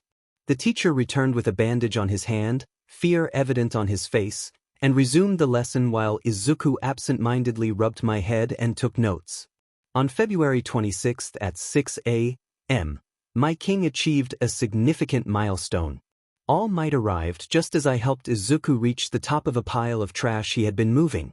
Izuku shouted in victory, and I joined in his celebration. As he began to tip over, I caught him before jumping down next to All Might. All Might praised Izuku for his hard work, and Izuku expressed his excitement about his accomplishment. All Might pulled out his phone to show Izuku a picture, but mistakenly displayed the wrong one before finding the right image. He showed Izuku a photo from 10 months ago, acknowledging how far he had come and how he had become a suitable vessel for power. Izuku felt overwhelmed by All Might's support, expressing his gratitude and determination to become a great hero like him. All Might transformed into his muscular form and lifted Izuku by his shirt, encouraging him to take his time and not rush. He reassured Izuku that he would adjust his training plan to suit him better. As they continued their discussion, All Might handed Izuku a snack bar, sharing a piece of wisdom about the difference between luck and recognition. Izuku, filled with emotion, prepared for a significant moment in his journey. All Might instructed him to eat the snack, which contained his DNA, emphasizing the importance of taking it in. Before All Might could force-feed Izuku, I hissed to get their attention. I suggested that he place the hair in the snack so Izuku could consume it without any issues. All Might understood and followed my advice, ensuring Izuku could take in the necessary power. He also handed Izuku a letter and leash, instructing him to show it to any teacher who questioned my presence. Izuku nodded, swallowing the snack and hair with a slight "g." He was ready to move forward, and I wrapped my tail around him as we dashed toward you. As Izuku held the leash attached to the collar, he expressed his excitement about arriving at the exam location. They walked in, and some humans glanced at them curiously. 𝐒𝐮𝐬 wondered how Izuku would perform in the exam, relieved to be by his side. Katsuki pushed past them, demanding that Izuku get out of his way. Izuku called out to him, but Katsuki threatened him, saying he would harm him. 𝐒𝐮 felt a surge of protectiveness and stood up, letting out a fierce sound that startled Katsuki, who took a step back, a hint of fear in his eyes. 𝐒𝐮 pointed a bladed hand at him, ready to defend Izuku. Izuku quickly urged 𝐒𝐮 to calm down, explaining that he had trained 𝐒𝐮 to not attack without his command. Katsuki dismissed Izuku's apology and walked away, leaving Izuku to sigh in relief. He then asked 𝐒𝐮 not to provoke Katsuki, to which 𝐒𝐮 insisted they were only protecting him. As they moved forward, Izuku tripped, but 𝐒𝐮 swiftly wrapped their tail around him to prevent him from falling. Another human approached and used her quirk to help Izuku float for a moment before he landed safely. She apologized for using her quirk without permission but expressed concern for his safety. 𝐒𝐮 noticed Izuku staring at her, a blush on his face, and felt pleased that he had made a good impression. To distract the onlookers who were staring at Izuku, 𝐒𝐮 released a small amount of acid, which successfully made them scatter. As they entered the exam room, 𝐒𝐮 settled into a seat with Izuku in their lap while a loud hero began to speak. The hero, known as Present Mic, welcomed the examinees and encouraged them to participate enthusiastically. 𝐒𝐮 responded with a hiss, wanting to support Izuku's admiration for the hero. Present Mic explained the details of the practical exam, which would involve mock urban battles, and encouraged everyone to bring whatever they needed. When Present Mic tossed a signed t-shirt to 𝐒𝐮, they caught it with their tail and handed it to Izuku, who was thrilled. Katsuki commented on the exam format, noting that they wouldn't be able to work together despite their close examinee numbers. Present Mic continued, explaining that there would be 3 types of faux villains in each battle center, and examinees would earn points by immobilizing them. He also warned against unheroic actions, which made 𝐒𝐮 reconsider their earlier thoughts about eliminating the competition. A question from another examinee interrupted the presentation, criticizing the exam's printout and questioning Izuku's presence with 𝐒𝐮. 𝐒𝐮 felt protective and growled softly, hugging Izuku closer. The examinee's disrespect angered 𝐒𝐮, who decided to send a warning by spewing a small amount of acid near the examinee's seat, startling him. 𝐒𝐮 communicated telepathically, making it clear that they would not tolerate any insults toward Izuku. The examinee complied and sat back down, visibly shaken. Present Mic reassured everyone that the 4th type of villain was merely an obstacle worth 0 points and advised them to avoid it. As the presentation concluded, 𝐒𝐮 remained vigilant, ready to support Izuku in whatever challenges lay ahead. Finally, the listeners were presented with the school motto. The hero Napoleon Bonaparte once said that a true hero is someone who overcomes life's misfortunes. They were encouraged to go beyond, plus ultra. As everyone prepared for the challenges ahead, there was a sense of determination in the air. Outside a massive gate, Izuku held onto a leash, looking up with determination. He suddenly slapped his face with both hands, ready to face whatever lay ahead. A high school's hero course was a training ground for those aspiring to become pro-heroes. It was the most popular and competitive course in the country, with an acceptance rate of less than 1 in 300 each year. Among the esteemed heroes was 𝐼𝐻𝐬, the #1 hero who had once refused a National Honor Award, and Endeavor, known for resolving the most incidents in history. Graduating from 𝐼𝐻𝐬 was essential for anyone wishing to become a great hero. With 𝐼/N by his side, Izuku was ready to take the first step toward his dream. As they stood outside the gate of the battleground, the humans marveled at the size of the battlefield. 𝐼/N sat beside Izuku, who had tied a t-shirt around his waist. The excitement in the air was palpable, and the humans were more anxious than nervous about the upcoming trial. Izuku, however, seemed to be internally panicking as he observed his competition. 𝐼/N couldn't understand why he wouldn't let them take down the other contenders. While looking around, Izuku noticed the girl who had saved him from falling earlier. He felt the need to thank her, and 𝐼/N followed him as he approached her. However, they were halted by a human's hand on Izuku's shoulder. Normally, 𝐼/N wouldn't attack anyone who touched Izuku, as he had been instructed not to, but this was the same human who had tried to embarrass him earlier. Just as 𝐼/N prepared to act, Izuku lightly tugged on the leash, signaling them to stop. The other humans began to direct their attention toward Izuku, making comments that only fueled 𝐼/N's annoyance. They seemed unaware of the tension building around them, and 𝐼/N thought about how easy it would be to deal with them if Izuku wasn't there to stop them. Suddenly, a loud voice broke through the chatter, announcing the start of the event. Everyone looked confused, but 𝐼/N waited for Izuku to take the lead. With a burst of energy, the crowd surged into the battle center, and 𝐼/N tugged at the leash to regain Izuku's attention. Realizing they were falling behind, Izuku began to run, and 𝐼/N matched his pace. As they dashed forward, 𝐼/N wrapped their tail around his waist, increasing their speed to leap ahead of the other competitors. They charged into the battlefield, searching for enemies for Izuku to face. As they ran, 𝐼/N sensed Izuku's nerves and offered some encouraging words, reminding him that both 𝐼/N and 𝐼𝐻𝐬 were there to support him. A flashback of 𝐼𝐻𝐬's words played in 𝐼/N's mind, recalling the hero's advice about preparing for the challenges ahead. Their moment of reflection was interrupted when a robot with a #1 on its head broke through a wall in front of them. Izuku recognized it as a one-pointer, an enemy he could easily defeat. 𝐼/N placed Izuku down and moved to the side, allowing him to face the challenge. The robot charged at Izuku, who stood still, seemingly frozen in place. 𝐼/N watched, urging him to dodge and counterattack, but Izuku remained motionless, tears welling in his eyes as the robot prepared to strike.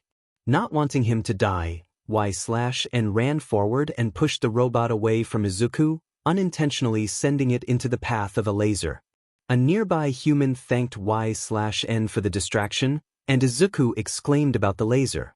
The human expressed gratitude for their teamwork but mentioned they likely wouldn't meet again before running off, calling out a farewell. Izuku was confused by the human's words, and 𝐼/N explained that the human had stolen his opportunity for points, and now they needed to find him another target. Present Mike announced that there were 6 minutes and 2 seconds left, causing Izuku to panic and rush in the direction the human had gone, with 𝐼/N following closely behind. They passed several destroyed robots scattered around, and 𝐼/N suddenly recalled a troubling memory of their siblings. Izuku urged 𝐼/N to hurry as he needed points quickly. 𝐼/N shook off the memory and caught up with him. They turned down another alleyway filled with damaged robots, and Izuku spotted the same human from before. She was touching the fallen robots, causing them to float into the air. Once high enough, she clapped her hands and commanded them to release, resulting in their destruction upon impact with the ground. She breathed, counting her points, and Izuku was left in shock. As various humans called out their points while destroying more robots, Izuku began to look around frantically, tears forming in his eyes. 𝐒𝐮𝐦𝐻 sensed his fear of failure and decided to assist him in earning some points. They ran down the street with Izuku on 𝐒𝐮𝐻's back, searching for any remaining robots. Suddenly, the ground shook with a loud explosion, followed by towering columns of smoke. A massive robot emerged, marked with a 0 on its head, an intimidating sight. Izuku trembled as the other humans paused to stare at the giant. The robot reared back its fist and slammed it into the ground, causing buildings to crumble and sending powerful gusts of wind toward them. Before the winds could reach them, 𝐒𝐮𝐻 shielded Izuku with their body, feeling debris bounce off their back while the other humans screamed and ran for cover.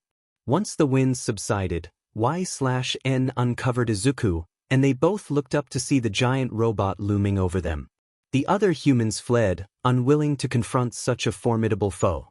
𝐒𝐮𝐻 thought about how, if they worked together, they could easily defeat the machine, but not everyone had the courage to face danger. It was time to get Izuku to safety. Present Mike announced that there was less than 2 minutes left, prompting Izuku to panic again. 𝐒𝐮𝐻 reassured him that there was still time and promised to find him a robot to fight. As 𝐒𝐮𝐻 prepared to pick him up, they heard a cry for help. They turned to see the female human from before trapped under rubble, and the robot was about to crush her. Prioritizing Izuku's safety, 𝐒𝐮𝐻 needed to find another robot, but when they looked to the side, they saw Izuku running toward the giant robot. His legs glowed as he leaped high into the air, calling out for 𝐒𝐮𝐻 to save the trapped human. 𝐒𝐮𝐻 rushed over and lifted the debris off her with their tail. Once she was free, 𝐒𝐮𝐻 tossed the rubble aside, inadvertently destroying a group of trapped robots in the process. Izuku displayed remarkable bravery, demonstrating the qualities of a hero, but 𝐒𝐮𝐻 knew he still needed to work on his power. Izuku's right arm began to glow, and as he approached the robot's head, he landed a powerful punch that caused an explosion. The other humans watched in shock at his display of strength. However, 𝐒𝐮𝐻 noticed that Izuku's legs appeared broken, and his arm was likely injured as well. The robot fell, shaking the ground beneath them. Present Mike announced that there was only 1 minute left. As Izuku began to fall, his limbs dangling, he lifted his left arm, seemingly willing to sacrifice it to save himself. But 𝐒𝐮𝐻 jumped up and caught him, wrapping their arms, legs, and tail around him to ensure a softer landing. As they descended, 𝐒𝐮𝐻 scanned the area for any surviving robots and spotted a one-pointer pinned under the giant robot. They would have just enough time for Izuku to score at least 1 point. Just before hitting the ground, 𝐒𝐮𝐻 felt a gentle force lifting them, and they saw the human they had saved floating beside them, releasing a burst of energy before lying down. With only a small amount of time left, 𝐒𝐮𝐻 rushed toward the pinned robot, holding Izuku close. They dropped down next to its head and wrapped Izuku's left fist with their tail, guiding it into the robot's head without causing injury. Present Mike announced that time was up, and 𝐒𝐮𝐻 felt a sense of relief, having managed to help Izuku score a point just in time. "See, Izuku, I told you I'd find you a robot before it was over."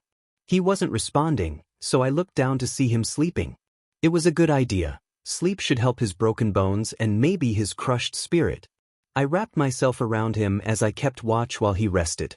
The humans were talking amongst themselves about how Izuku had tried to trick them by acting jumpy, and they were impressed by him. Did they not see the trapped human who was now passed out? Also, how did she manage to vomit a rainbow? Humans just kept getting stranger. The humans were too close for my liking as they began to crowd around Izuku. I released a burst of acid into the air, causing the humans to scatter to avoid the painful effects. A short, elderly human approached, and I could smell something sweet in her pocket, which piqued my interest. She walked over to another human and pulled out the source of the sweet aroma. She began to distribute gummies to the others, and then moved closer to us. She remarked that I was the backbone of you. As she stood before us, I hissed and rose to my full height, unwrapping myself from Izuku. The other humans looked on in fear, some ready to confront me, but she simply held out her hand with gummies and smiled. She encouraged me to try one, and I cautiously leaned down to pick one up with my tongue, careful not to bite her. After swallowing it, I hissed in acknowledgement of its delicious flavor. She continued to feed me the rest while rubbing my head, which made me purr contentedly.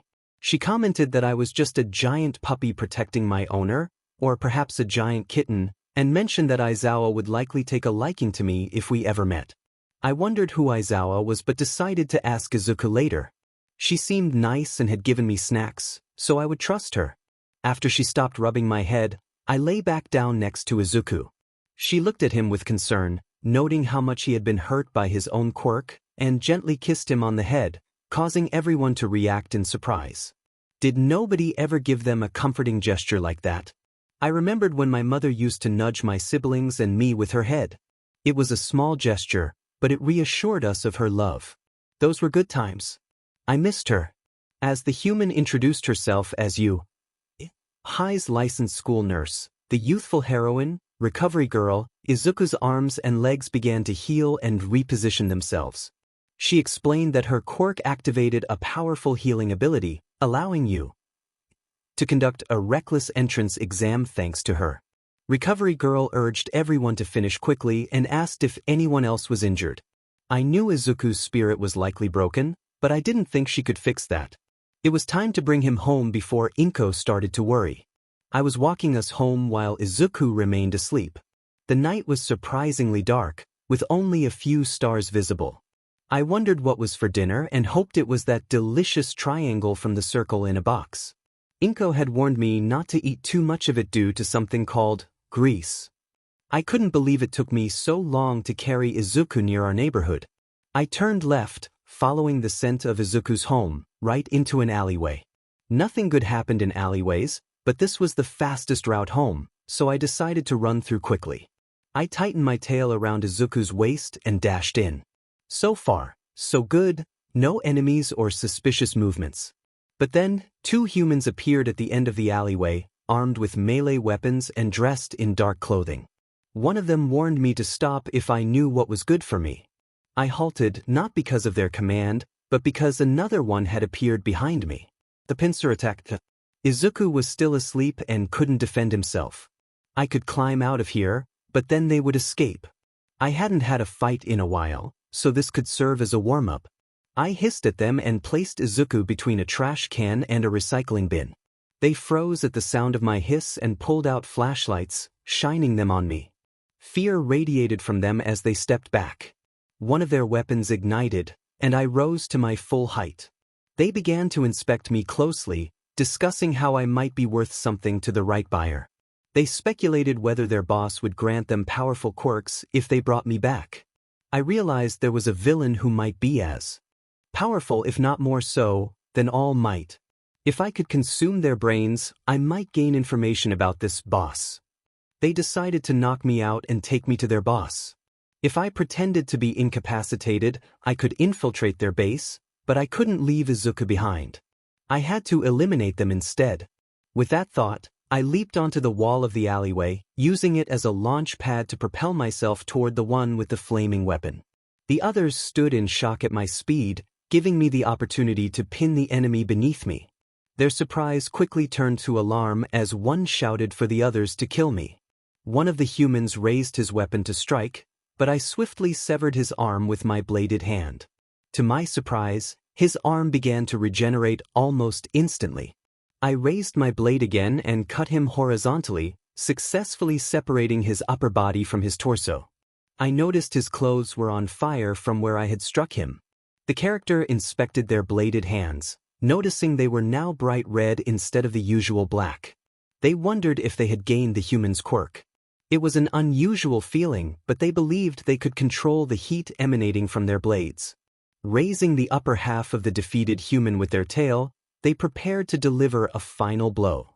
A rush of energy surged through their body, healing previous battle wounds. With a swift flick of their tail, they sent the lifeless body into an open trash can. They realized they could absorb their enemy's powers by consuming a piece of their brain, feeling invincible. However, they reminded themselves that there were always stronger opponents, so they needed to remain cautious. They thought of Izuku, wishing he could share this power, as he needed it more than they did. Counting the fallen foes, they wondered where the final enemy was. Sniffing the air, they confirmed the presence of the last opponent, who was still nearby but hidden from view. Suddenly, a voice shouted a threat. The character noted that if someone intended to sneak attack, they should remain silent to avoid giving away their position. In a swift motion, they moved their tail through the human's abdomen, turning to face him. The enemy looked back with fierce determination, placing a hand on their head. A green light emanated from the hand, causing a sharp headache. Reacting quickly, the character severed the enemy's arm before delivering a final blow. As they pushed the lifeless body off their tail, they noticed their entire form had become invisible. Realizing the enemy had used an invisibility power, they pondered the source of the pain they had just experienced. It was time to get Izuku home, as it was already late. After pushing the human off, they moved around, spraying acid over the fallen bodies. Returning to where Izuku lay, they found him still asleep. A small, almost human chuckle escaped them as they picked him up and dashed home. Upon arriving, 𝐒𝐮𝐬 was visibly worried, expressing her readiness to search for them. It took some time to reassure her, but eventually, she hugged them tightly and asked them to take Izuku to his room. Nodding, they walked to Izuku's room, using their tail to open the door. They gently laid Izuku on the bed, closing the door behind them. Carefully, they removed his torn shirt and dressed him in a surprisingly pristine t-shirt given by a loud human. Using their tail, they pulled back the covers, settling down beside Izuku, who was safely in their arms. They hoped Izuku would have sweet dreams, wishing for a better tomorrow. Tucking them both in, they wrapped their tail around Izuku and drifted off to sleep. Suddenly, Izuku screamed, prompting the character to spring up, ready to defend him from any threat. Scanning the room, they found no signs of danger. Izuku, still shaken, asked who they were. Confused, the character reassured him, stating that it was them, his fierce guardian and protector who cared for him and enjoyed snacks. Izuku, still in disbelief, questioned how they appeared so human now. The character, surprised, responded with a question of their own, wondering if they truly did look human. Izuku quickly fumbled for his phone on the ground, taking a picture before showing it to the character. 𝐼/N felt a transformation take place within. Their head was no longer elongated or cylindrical, it resembled that of a human's. Although their mouth was still filled with sharp teeth and a long tongue, they now had human-like eyes that were a captivating shade. As they moved their hand to their head, they felt their soft hair resting there. Their body remained covered in strong chitin plates, but it felt softer and warmer. Instead of blades for hands, they now had human hands and fingers, complete with long, sharp nails. They realized they were human now, at least to some extent. The strength of their nails matched that of their previous bladed hands, and while their skin had softened, it still felt just as durable. It was a strange sensation, but they thought they could get used to this new form. Izuku looked at 𝐼/N with curiosity, asking how they had turned human. 𝐼/N hesitated, contemplating whether to share the truth. They could see the childlike wonder in his green eyes and felt compelled to be honest, as they had promised never to lie, just as 𝐒𝐮𝐬 had taught them. They wondered if they could speak instead of relying on telepathy. As 𝐼/N attempted to speak, they immediately regretted it, feeling a burning sensation in their throat that led to a coughing fit. Izuku, startled, expressed concern for their well-being and began to pat their back to soothe them. The gentle touch made 𝐼/N purr, feeling a comforting vibration throughout their body. Unable to speak without pain, they resorted to telepathy once more, explaining that they had no idea how they had transformed but suspected it was due to consuming a large amount of human DNA. The shock on Izuku's face indicated he understood the implications of what 𝐼/N had said. He expressed his disapproval, reminding 𝐼/N that they couldn't harm others, especially not by consuming them. 𝐼/N defended their actions, stating it had been self-defense during an ambush. They felt a pang of sadness at Izuku's disappointment, knowing it was justified. Izuku pleaded with 𝐼/N to promise they would stop harming others, emphasizing that everyone deserved a second chance. 𝐼/N knew they could never make such a promise, so they distracted him with a hug. Initially surprised, Izuku eventually embraced them back. 𝐼/N marveled at the sensation of hugging as a human, finding it pleasant. Izuku mentioned that hugging strangers would be awkward, and then he noted how warm and soothing 𝐼/N's skin felt.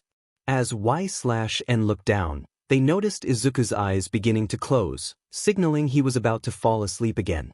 They urged him not to doze off, reminding him that he needed to inform 𝐒𝐮𝐬 about their appearance change. As 𝐼/N moved toward the door, a high-pitched scream startled them. They turned to see Izuku covering his eyes, exclaiming that 𝐼/N was naked. 𝐼/N pointed out that they had always been naked, but Izuku insisted they should find some clothes. Complying with his request, 𝐼/N rummaged through his wardrobe, finding a shirt that didn't quite fit but managing to wear some slightly tight briefs. Once dressed, 𝐼/N declared they were ready to go. Izuku glanced at them before leading the way downstairs, muttering that it was better than nothing. Upon entering the kitchen, 𝐒𝐮𝐬 greeted them, but her words faltered as she stared at 𝐼/N. As she screamed, Izuku tried to calm her while 𝐼/N eagerly devoured the food she had placed in their bowl. A week passed, and the Midoriyas were having dinner. 𝐼/N was on the floor, tearing apart the fish 𝐒𝐮𝐬 had given them, wearing the new breathes that fit nicely. Izuku, however, sat quietly, staring at his own meal with a vacant expression. 𝐒𝐮𝐬 called out to him, trying to break his trance. When Izuku finally responded, he seemed to snap back to reality, but his demeanor remained distant. As 𝐼/N used their tail to take his uneaten fish, they noticed Izuku's lack of enthusiasm. After finishing dinner, 𝐼/N helped 𝐒𝐮𝐬 clean the dishes, concerned about Izuku's state of mind, especially with the results of his recent tests looming. From the other room, 𝐼/N could hear Izuku and 𝐒𝐮𝐬 discussing the arrival of the test results. Izuku's responses were lackluster, devoid of hope. 𝐼/N contemplated revealing the memories they had gained from the humans they had encountered, wondering if Izuku knew anyone who could grant quirks. Just as 𝐼/N was about to ask, 𝐒𝐮𝐬 burst into the room, stuttering with excitement. She held up a letter, announcing that it had arrived. Izuku took the envelope to his room, 𝐼/N following closely behind, and closed the door. Outside, 𝐒𝐮𝐬 paced anxiously while Izuku stared at the envelope, unsure of how to proceed. 𝐼/N offered to help him open it, making a small cut in the letter. As it tore open, a small disc, a chip, and a sweet-smelling bag fell out. Suddenly, both 𝐼/N and Izuku jumped back as 𝐼𝐻𝐷 appeared, announcing his presence as a projection. "This is from you? Right. What could it be?" 𝐼/N noted that the envelope clearly indicated you. 𝐼𝐻𝐷 explained that he had been busy with paperwork, which delayed his ability to reach out. He coughed into his fist and bowed slightly, expressing his apologies. He had come to this town to work at you. Izuku was surprised to hear that 𝐼𝐻𝐷 was working at you. A hand appeared and began to move in a peculiar manner. 𝐼𝐻𝐷 questioned what was happening, mentioning that there was something important he needed to discuss, but it seemed that time was running short. He pointed out that even though Izuku passed the written exam, he only received 1 point on the practical exam, which was largely due to 𝐼/N helping him. Unfortunately, that meant he did not pass. Seeing Izuku's downcast expression, 𝐼/N wrapped their arms around him from behind, gently lifting his head. 𝐼𝐻𝐷 reassured them that there was more to the story. He was also an entertainer and encouraged them to watch a video. In the video, a girl nervously spoke, trying to identify Izuku. 𝐼𝐻𝐷 pointed out that she had come to negotiate in person after the exam, leaving everyone curious about what she wanted. The girl described someone with curly hair and freckles, and 𝐼/N felt a surge of pride, thinking of how much cuter Izuku was to them. The girl then mentioned a cool-looking pet, and Present Mike chimed in, recalling how he had thrown a piece of merchandise to Izuku as a gift.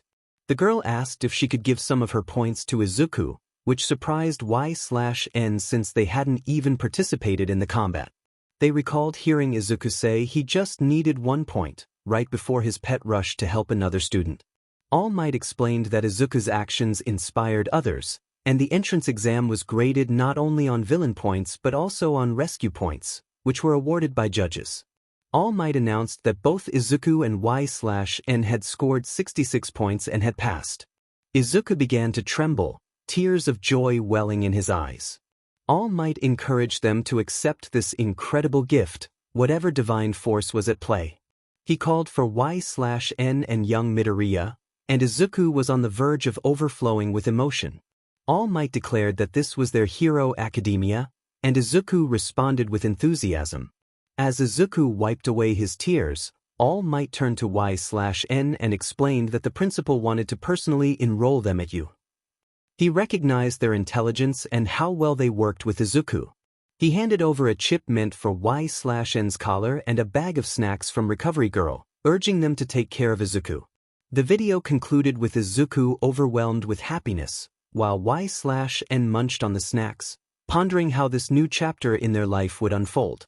Later that night, after Izuku received his acceptance letter, he was contacted by someone, and 𝐒𝐮 was determined not to let him go alone. When Izuku called out to All Might, he seemed startled, causing a small mishap. All Might instructed Izuku to repeat after him, and they both mimicked his gestures, which lightened the mood. The bystanders nearby expressed their disbelief, and All Might reminded Izuku not to reveal his secret identity. Izuku reassured All Might that 𝐒𝐮 had transformed into a human recently, which eased All Might's worries. He tossed a granola bar into the air, and 𝐒𝐮 jumped to catch it. All Might congratulated them on their acceptance, and Izuku expressed his gratitude. They shared a high five, and All Might tossed another snack to 𝐒𝐮, who had already finished the first. All Might clarified that he hadn't informed the school about his connection to 𝐒𝐮 because he believed it would be unfair. Izuku was surprised to learn that 𝐒𝐮 could join him and that All Might was a teacher at U. All Might explained that he had been offered a job while searching for a successor. As they talked, Izuku reflected on his struggles with One for All, feeling overwhelmed by its power. All Might reassured him that it was a process, comparing it to someone suddenly growing a tail and being expected to perform tricks. While they conversed, 𝐒𝐮 playfully bit down on their tail, holding on tightly but not hurting themselves, lost in thought about their own abilities and the journey ahead. With my tail secure, I tucked in my arms and legs and leaned forward, rolling across the beach like a makeshift wheel. Izuku and All Might paused their conversation to watch me speed around. This brought back so many memories. I wasn't the fastest among my siblings. That title belonged to Maurice, a natural runner. However, I had always been the strongest, even surprisingly stronger than our mother. I rolled up a slanted rock, launching myself high into the air. As I began to fall, I released my tail and untucked my limbs, landing safely beside Izuku. I bowed as All Might and Izuku applauded my performance. Izuku expressed his admiration, saying it was really cool. All Might, impressed, tossed me a snack shaped like a cat's face. Not wanting the adorable treat to hit the ground, I caught it with my tongue. They applauded again as I enjoyed the surprisingly delicious snack, which tasted better than any other treat I had received.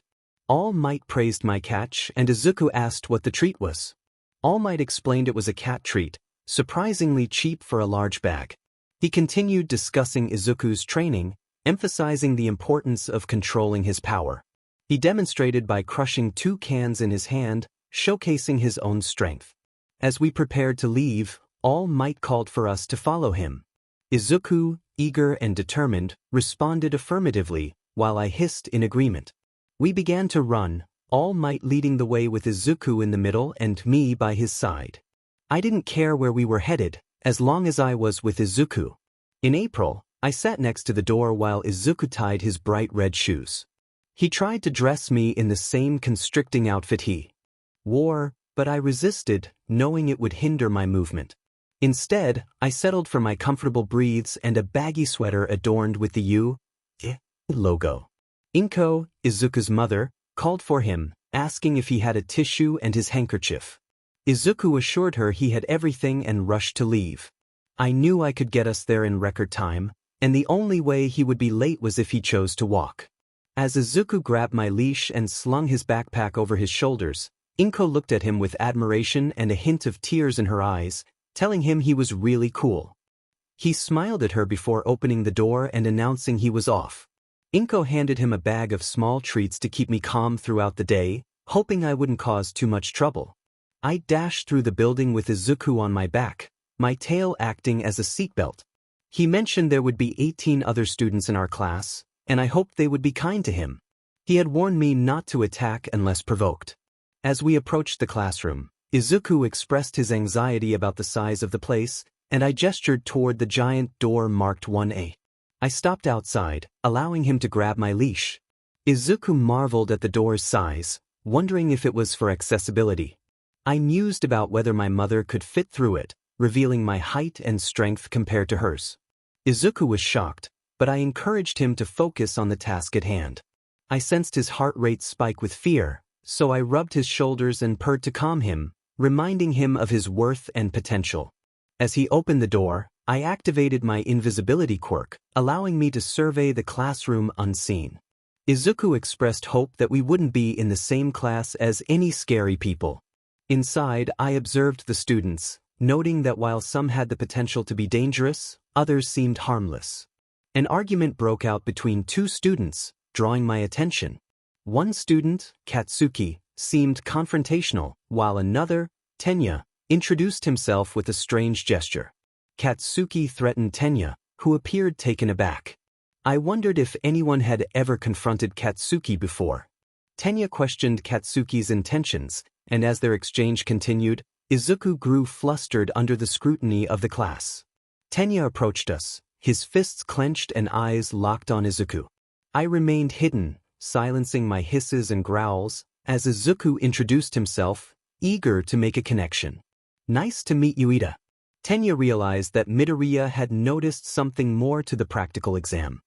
He admitted that he had misjudged Midoriya and reluctantly acknowledged that Midoriya was better than him. As Tenya moved slightly closer, Midoriya revealed himself. 𝐒𝐮𝐬 made a hissing sound, causing Tenya and the others to freeze. Slowly, 𝐒𝐮 stood up, deactivating his invisibility, which revealed his impressive 7-foot frame. Feeling uncomfortable with Tenya's proximity, 𝐒𝐮 brandished his tail. Midoriya reassured 𝐒𝐮 that no one was going to hurt him, except perhaps Kaken. 𝐒𝐮 settled back down beside Midoriya, who tossed him a cat treat from his mother. 𝐒𝐮 quickly devoured it while Midoriya gently rubbed his 𝐻/C hair to calm him. Midoriya apologized, explaining that 𝐒𝐮 was just very protective. Tenya, confused, questioned why 𝐒𝐮 was on a leash and not in proper attire. 𝐒𝐮 thought to himself that he didn't really care about U.S. rules. Midoriya clarified that 𝐒𝐮 was his pet who had somehow gained a quirk that made him partially human. The kind human, who had previously met 𝐒𝐮, expressed her delight in seeing him again. She began to rub his head, causing him to purr. Tenya, realizing his misunderstanding, apologized and extended his hand to 𝐒𝐮, but 𝐒𝐮 hissed, making Tenya back away. Feeling unappreciated for not receiving a treat yet being approached, 𝐒𝐮 observed Midoriya's face turning bright red, likely due to something the kind human said. She playfully imitated smashing something while saying, "break," which caught the attention of Kaken, who glared at Midoriya. When Kaken noticed 𝐒𝐮, his glare intensified, reminding 𝐒𝐮 of a past encounter. In a flashback, 𝐒𝐮 recalled how Midoriya had asked him to wait outside while a teacher spoke to Kaken. While observing the school grounds, 𝐒𝐮 saw Midoriya being dragged by Kaken. Determined to protect Midoriya, 𝐒𝐮 followed them undetected, wanting to see what trouble Kaken was causing this time. After overhearing enough, 𝐒𝐮 loomed over them, casting a large shadow. Before Kaken could react, 𝐒𝐮 wrapped his tail around Kaken's neck, lifting him off the ground. Knowing that Kaken hated being called that and that humans could quickly lose consciousness without oxygen, 𝐒𝐮 spoke calmly, suggesting that Kaken leave for both their sakes. As Kaken gasped for air after being released, he glared at 𝐒𝐮 and Midoriya before walking away. Midoriya then lectured 𝐒𝐮 about the incident. Returning to the present, 𝐒𝐮 sensed another human approaching, their scent oddly reminiscent of a cat. He glanced at Midoriya, who was covering his face, which was now even redder. The new human, appearing tired and wearing a yellow shell, wondered if the day was just for the entrance ceremony and orientation. Midoriya, flustered, reacted to the close proximity of the new arrival. The human in the yellow shell took out a pouch that smelled delightful, catching 𝐒𝐮𝐦𝐻𝐬's attention. As 𝐒𝐮 approached, the human questioned why he wasn't in proper uniform. Midoriya explained that 𝐒𝐮 had gained a quirk that made him partially human. While they talked, 𝐒𝐮 sniffed around the yellow shell, searching for more treats. When the human offered a snack in exchange for leaving his sleeping bag alone, 𝐒𝐮 eagerly agreed. He took the snack and, not knowing how to eat it properly, tossed the whole thing into his mouth, surprising the human. The fruity, mushy taste satisfied him, and he returned to Midoriya's side as the human emerged from the yellow shell. The tired-looking human introduced himself as Shota Aizawa, the homeroom teacher, and instructed the students to put on blue clothes and head out to the field. The students reacted in unison, expressing their surprise at the sudden quirk assessment test. Aizawa explained that if they wanted to become heroes, they didn't have time for leisurely events, emphasizing that 𝐒𝐮𝐬 was known for its unconventional approach to education. The kids had been participating in these activities since junior high, and it was evident. Aizawa pulled out a phone displaying words that were unreadable to some. He explained that physical fitness tests required students to refrain from using their quirks. The country still relied on averages from students who did not use their abilities, which he deemed irrational. He then addressed Bakugo, who had excelled in the practical exam, asking about his best result for the softball throw in junior high. Katsuki recalled his impressive throw of 67 meters, remembering how he had cheered for Izuku from the school roof. Although Izuku hadn't performed well, he had said that Katsuki's encouragement helped him feel better. Aizawa then challenged Katsuki to attempt the throw using his quirk. As he handed Katsuki the ball, he urged him to give it his all while staying within the designated circle. Katsuki prepared for the throw, activating his quirk as he stretched his arms. He unleashed a powerful throw, and Aizawa reminded the students to know their own limits, emphasizing that understanding one's maximum was essential for building a hero's foundation. The screen displayed an impressive distance of 705.2 meters, prompting excited chatter among the other students. One student expressed disbelief at the distance, while another remarked on how fun it looked. Aizawa's expression shifted to one of disapproval, warning them that they had 3 years to become heroes and that a carefree attitude would not be tolerated. He then revealed a serious consequence. The student who finished last in all 8 tests would face expulsion. Fear rippled through the group, especially affecting Izuku, who trembled as he looked at his hand.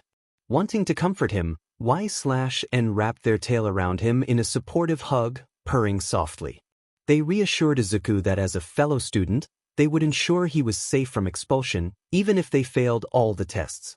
Aizawa continued, explaining that they had the freedom to manage their students' circumstances. He revealed a rare smile as he welcomed them to 𝐒𝐮𝐬's hero course. Another student protested the unfairness of the situation, especially since it was the first day of school. 𝐒𝐮 reflected on their own past, recalling the unfairness they had witnessed, which served as a reminder that life goes on regardless of circumstances. Aizawa spoke of the unpredictability of disasters and villains, emphasizing that heroes were meant to confront these challenges. He warned that 𝐒𝐮𝐬 would present them with hardships over the next 3 years, urging them to push beyond their limits. As the first test commenced, the focus shifted to speed. The blue-haired student and the frog student were the first to compete. With the sound of the starting signal, they sprinted down the track, with the blue-haired student finishing in 3.4 seconds and the frog student in 5.58 seconds. 𝐒𝐮 noted the blue-haired student's potential as a formidable opponent in speed. Next, a kind student and another with a large tail took their turn. The kind student lightened her clothes before the race began. The student with the tail finished in 5.49 seconds, while the kind student took 7.15 seconds. 𝐒𝐮 felt a sense of pride in their own tail, believing it to be superior. The pink student, who had a unique smell, and another student with a laser in his stomach were next. The pink student encouraged creativity before the race began. As the signal sounded, The laser student used his ability to propel himself backward toward the finish line, but he fell after a moment, struggling to get back up. Ultimately, the pink student crossed the finish line first with a time of 5:51 seconds. Katsuki and Izuku were up next, and 𝐒𝐮𝐬 noticed Izuku's nervousness. They approached him, offering words of encouragement. They reminded him that life could be harsh, but it was about resilience and moving forward despite challenges. With renewed determination, Izuku prepared for his run. As the signal sounded, Katsuki unleashed his explosive speed, propelling himself forward, while Izuku relied on his leg strength to reach the finish line. Katsuki finished in 4:13 seconds, and Izuku followed 3 seconds later with a time of 7:2 seconds. Though he hadn't used a quirk, it was a commendable effort. As Izuku caught his breath at the end of the track, 𝐒𝐮𝐬 was about to return to the others when Aizawa called out to them, reminding them that they still needed to run as well. Though I may be a pet, I am also a student, and participation is expected. The human seemed to think he could command me, but I simply sat there, staring at him with defiance in my reptilian eyes. He glared back, ready to speak again, but then I caught a whiff of a delicious scent and heard my king call out to me. Izuku beckoned me over, offering a treat if I could run the track as fast as possible. The mention of a treat made my ears perk up, and I quickly made my way to the starting line. The robot announced the countdown, and as soon as the signal sounded, I dashed to the other side, sitting next to Izuku, eagerly awaiting my reward. The humans around us were astonished as the robot registered my speed. The robot declared my time, 0:001 seconds. The crowd gasped in disbelief. While Izuku was still in shock, I carefully took the treat from his hand, mindful not to bite him. His surprise faded as he began to slide my 𝐒𝐻/C hair, praising me for my performance. Izuku expressed his disbelief at his own score during the grip strength test. He squeezed the device with all his might, and it registered a score of 56. I commented on his score, noting it was better than a newborn's. As I prepared for my turn, I gripped the machine with such force that it broke under my power. Izuku was taken aback, and I casually mentioned my ability to tear apart ships with my bare hands, claiming to be the greatest predator in the universe. He looked at me, confused but shrugged it off, thinking I was just boasting. During the standing long jump, while others made impressive distances, Izuku didn't fare as well. He moved to the other end of the sandbox, waving a treat to get my attention. I crouched low, using my tail to propel myself high into the air, clearing the sandbox and landing gracefully to claim my reward. In the repeated sidesteps test, the odd-smelling competitor used purple ball to bounce back and forth, achieving a decent score. When it was my turn, I moved so quickly that I became a blur in their vision. For the ball throw, the kind human tossed the ball high into the air. It kept rising until it was nearly out of sight. Aizawa revealed my score, which was infinity. The crowd erupted in excitement, amazed by my performance. Next was Izuku, who appeared more nervous than ever. As I prepared to cheer him on, Tenya commented on Izuku's struggles, while Katsuki dismissed him as a quirkless underdog. I hissed in warning, not allowing any further insults towards Izuku. 𝐼𝐼𝐬 attempted to calm me down, which surprisingly worked. Tenya reminded everyone of Izuku's accomplishments in the entrance exam, while Katsuki seemed oblivious. As Izuku prepared to throw the ball, I noticed Aizawa's eyes glowing red. When Izuku released the ball, it lacked power, only traveling 46 meters. Izuku expressed his frustration, realizing Aizawa had erased his quirk. The insults directed at him fueled my anger, and I let out a low hiss. Aizawa pointed out Izuku's inability to control his quirk and questioned whether he intended to rely on me to save him again. Izuku protested, but Aizawa wrapped him in his scarf, pulling him closer. That was the final straw for me. I focused on calming myself long enough for Aizawa to release Izuku. After what felt like an eternity, Aizawa finally let go. Seizing my chance, I let out a roar and charged at him with incredible speed. He attempted to grab me with his scarf, but I evaded every attempt until I was close enough to strike. I caught his neck, ready to retaliate, but Izuku called out for me to stop. I hesitated and slowly released 𝐒𝐬, who quickly wrapped the scarf around me. This felt personal, so I used my sharp claws to cut a piece of the scarf, freeing myself. 𝐒𝐬 was taken aback, while Izuku grabbed my leash to ensure I wouldn't attack again. 𝐒𝐬 questioned how I had managed to cut through the scarf, realizing it was not an ordinary piece of fabric. Izuku apologized profusely, promising it wouldn't happen again. 𝐒𝐬 sighed, acknowledging the situation and reminding Izuku to throw the ball while keeping my protective nature in mind. Izuku nodded, giving me a treat and instructing me to apologize to 𝐒𝐬, which I reluctantly did. Afterward, I finished my treat while keeping a watchful eye on him. I slowly sat near his feet, watching Izuku alongside 𝐒𝐬. 𝐒𝐮 expressed regret for nearly harming him, which surprised 𝐒𝐬 as he applied eye drops. 𝐒𝐬 remarked that he wouldn't be surprised if 𝐒/N could fly, to which 𝐒/N thought that flying was not a possibility for them. 𝐒𝐬 then apologized for his earlier aggression toward Midoriya, emphasizing that Izuku needed to understand the consequences of his actions. 𝐒/N agreed but suggested a gentler approach. 𝐒𝐬 handed 𝐒/N 2 cat-shaped snacks that Midoriya had given to help calm them down.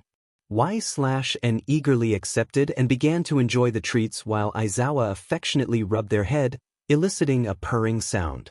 𝐒𝐬 chuckled softly, commenting on how 𝐒/N resembled an overgrown cat, protective of its owner. At that moment, 𝐒/N noticed Izuku throwing a ball with his finger glowing brightly, achieving an impressive distance. They glanced at his score, which was 705. Despite a serious injury to his finger, Izuku maintained a smile as he turned to them. He declared that he could still move, and 𝐒𝐬 observed the determination in the young hero. Suddenly, 𝐒/N sensed a wave of anger and hostility approaching. The source was Katsuki, who was charging toward them, creating explosions in his hands. Izuku, frightened, hid behind 𝐒/N. Just as 𝐒/N prepared to defend Izuku, 𝐒𝐬 intervened, using his scarf to restrain Katsuki. 𝐒𝐬 explained the nature of his capture gear, expressing his frustration at having to use his quirk repeatedly. Once Katsuki was released, 𝐒𝐬 urged everyone to prepare for the next challenge. 𝐒/N decided to escort Izuku back to the others, wrapping their tail around his uninjured hand for support. As they walked, Katsuki glared at 𝐒/N, who returned the look with a hint of amusement. 𝐒/N reminded Katsuki to be grateful to 𝐒𝐬 for preventing a more serious injury. Reaching the group, 𝐒/N placed Izuku next to a kind human they trusted. 𝐒𝐬 instructed 𝐒/N to hurry, and though they hissed in response, they complied and returned to the circle where 𝐒𝐬 handed them a ball. Feeling strong, 𝐒/N launched the ball into the air, creating a slight shockwave as it soared higher and higher until it disappeared from sight. 𝐒𝐬 approached and offered another cat-shaped snack, which 𝐒/N quickly devoured. 𝐒𝐬 commented that he wouldn't be surprised if 𝐒/N could speak, to which 𝐒/N replied that speaking was painful for them. 𝐒𝐬 then reminded 𝐒/N that they had more tasks to complete. Afterward, they engaged in various activities, and Izuku struggled, collapsing on the ground, breathing and drenched in sweat. 𝐒/N wiped his forehead and shielded him from the sun until he recovered. Soon, 𝐒𝐬 gathered everyone to announce the results of their tests. Izuku trembled with anxiety, and 𝐒/N felt a sense of dread as the results were revealed. Izuku placed last, while 𝐒/N secured first place, feeling guilty for not ensuring Izuku's success. Before Izuku could see the results, 𝐒/N covered his eyes, but he gently moved their hands away, revealing the fear in his expression as he scanned the list. When he reached his name, despair washed over him. 𝐒𝐬 then revealed that he had been lying about expulsion, explaining that it was a tactic to push them to their limits. The group was taken aback, and a female student pointed out that the deception should have been obvious. 𝐒/N considered the idea of absorbing her knowledge but was halted by Izuku tugging on their leash. 𝐒𝐬 concluded the session, instructing them to review the curriculum handouts upon returning to the classroom. Izuku sighed in relief as 𝐒𝐬 handed him a piece of paper, advising him to visit the nurse for his injuries and prepare for the challenges ahead. 𝐒𝐮𝐦𝐦𝐚 contemplated finding someone with healing abilities to assist Izuku in the future. But he didn't want me to harm innocent people or anyone for that matter. I would just have to go out hunting when he was busy resting. As they walked out of the school, 𝐒𝐮 gave Izuku a piggyback ride since he was exhausted. Izuku expressed his fatigue, and 𝐒𝐮 promised to make him a nice cold beverage and give him a relaxing massage when they got home. Izuku appreciated the gesture, calling 𝐒𝐮 the best. Suddenly, a hand was firmly placed on 𝐒𝐮's shoulder, causing them to stop mid-sentence. Without hesitation, 𝐒𝐮 grabbed the arm of the person and flipped them over, ready to deliver a decisive blow. However, Izuku intervened, grabbing 𝐒𝐮's arm and revealing that it was just Ida. 𝐒𝐮 inspected the dazed Ida, recognizing him by his glasses and blue hair. They lifted him with one hand while still supporting Izuku with the other. Apologizing, 𝐒𝐮 explained that they thought Ida was an attacker. Ida adjusted his glasses and explained that he had approached to check on Izuku's finger. Izuku confirmed that his finger had healed, thanks to Recovery Girl. In a flashback, 𝐒𝐮 recalled being in the nurse's office while Izuku screamed as Recovery Girl treated his injury. After the treatment, Izuku was amazed that his finger was healed but felt extremely tired. Recovery Girl warned him that her quirk could only STMLT healing, and excessive injuries could lead to serious consequences. The thought of Izuku in danger made 𝐒𝐮 resolve to keep a closer watch on him. Back in the present, they walked alongside Ida, who shared his admiration for Mr. Aizawa, expressing surprise at the teacher's encouragement. Suddenly, a familiar voice called out from behind them, and 𝐒𝐮 recognized it immediately. Uraraka approached, confirming she was heading to the station as well. 𝐒𝐮 thought this was a good opportunity for Izuku to make some allies. Izuku was surprised to see her, and she introduced herself while recognizing the others. Instinctively, 𝐒𝐮 growled, startling Ida, while Izuku looked shocked. Uraraka seemed unfazed. Izuku explained that his real name was Izuku, but he was often called Deku by Bakugo as a form of mockery. Ida questioned the nickname's meaning, and Uraraka noted that Deku sounded like the Japanese word for "you can do it," which she found endearing. Izuku accepted the nickname, hiding his face in 𝐒𝐮's oversized sweater.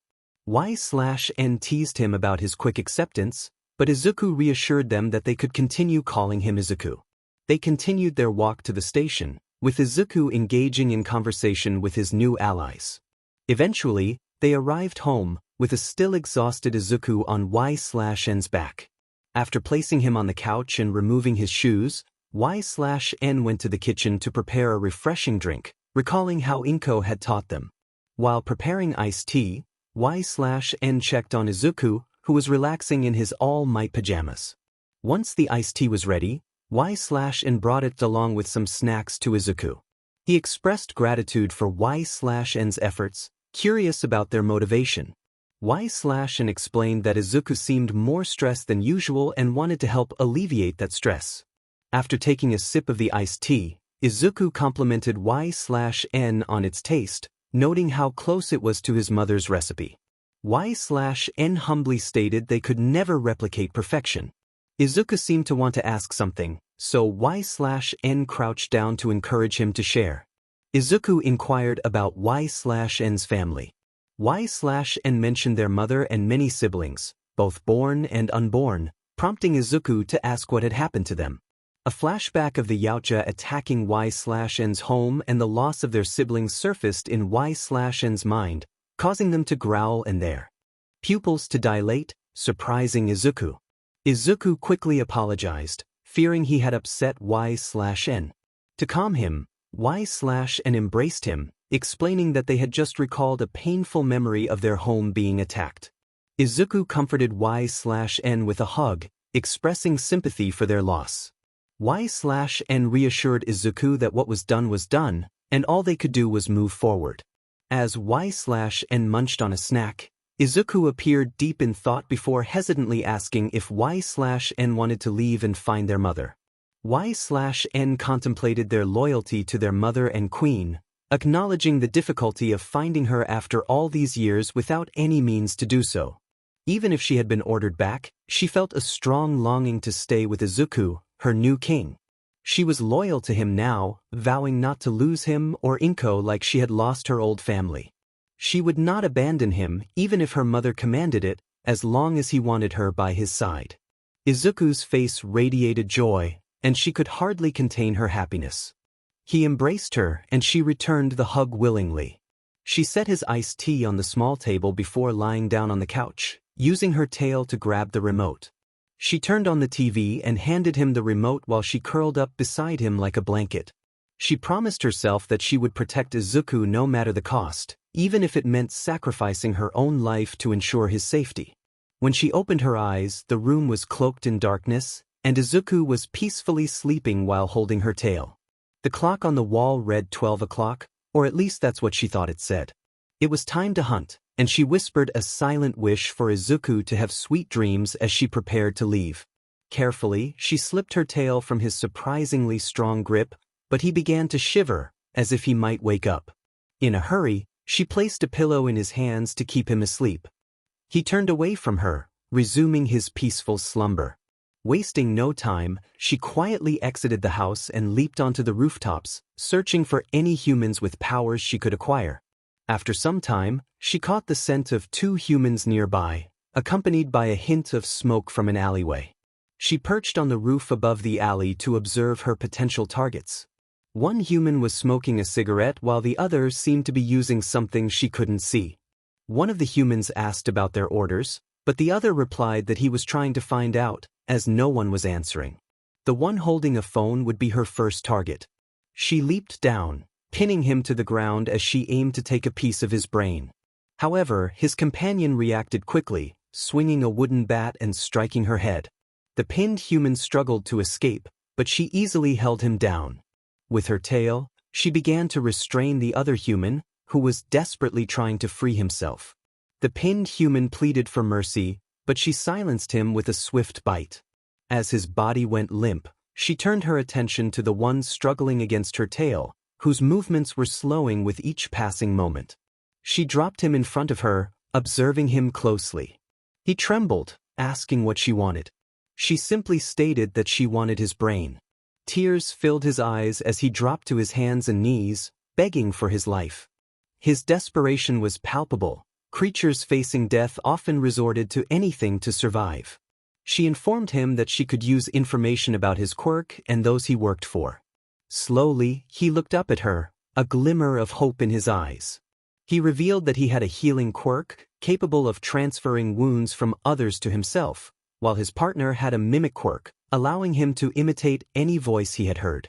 He asked which of his bosses she wanted to know about. Realizing this human had a healing ability, she knew her hunt was coming to a swift end. However, she still needed to consume his brain to acquire the memories of his other leaders. She grabbed his head as he pleaded once more, and with a swift motion she pierced his skull with her tongue, taking a piece of his brain as she withdrew. The memories flooded her mind, revealing several humans, but 2 stood out, one covered in hands and another made of dark smoke. It seemed there were other villains with minions, but she couldn't dwell on that now. She needed to return to Izuku. She quickly disposed of the bodies before racing back to his home. Upon entering, she found Izuku still asleep on the couch, holding the pillow she had given him close. She lay down next to him, pretending as if nothing had happened. In English class, she sat beside Izuku, doodling on a piece of paper filled with drawings of herself and her siblings. The teacher, Present Mike, asked which of the English sentences he had written was incorrect, but no one responded. She continued to draw, ignoring the lesson. When a classmate raised her hand, Present Mike called on her. Later, they found themselves in a kingdom of food and snacks. She lay on the floor next to Izuku while he chatted with Ida and Achiko. A human approached them, and she let out a low hiss, while Izuku looked on in awe. The kind human commented on the comfort of white rice and offered a snack for her. How dare he assume she was merely a pet? Izuku encouraged her to perform a trick for the human, and she complied. Using her tail as a pogo stick, she bounced around, earning applause from the humans present, including Izuku and the pro hero. After her performance, she stopped bouncing and stared at the pro hero, eagerly awaiting her snack.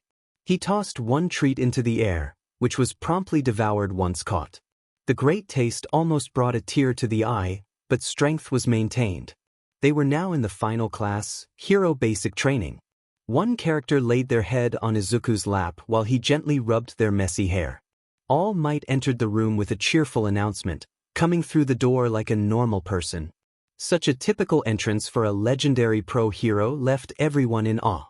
However, one character had more pressing matters, like taking a nap beside Izuku, who was now standing in front of the class, exuding power. All Might explained that he taught Hero Basic Training, a subject focused on training in various ways to learn the fundamentals of becoming a hero. He emphasized that this class would involve combat training. Excitement filled the air as All Might revealed costumes based on Quirk registrations and requests submitted before school started. After changing, he instructed everyone to gather in ground beta. It took some time for Izuku to don his hero costume, so one character waited patiently. When he finally emerged from the locker room, they were already far behind the others. His costume included a belt designed to hold onto them while traveling at high speeds, allowing for the use of their tail in combat. With the belt wrapped snugly, they dashed into the testing ground, carrying Izuku. Uraraka, noticing Izuku, complimented his costume, while one character reflected on their lack of a hero costume, believing it would hinder their abilities. Uraraka expressed her regret about her own costume choice, feeling embarrassed about a skin-tight bodysuit. All Might then announced that it was time for combat training. Tenya inquired about the format, and All Might explained that they would be split into heroes and villains for 2-on-2 indoor battles.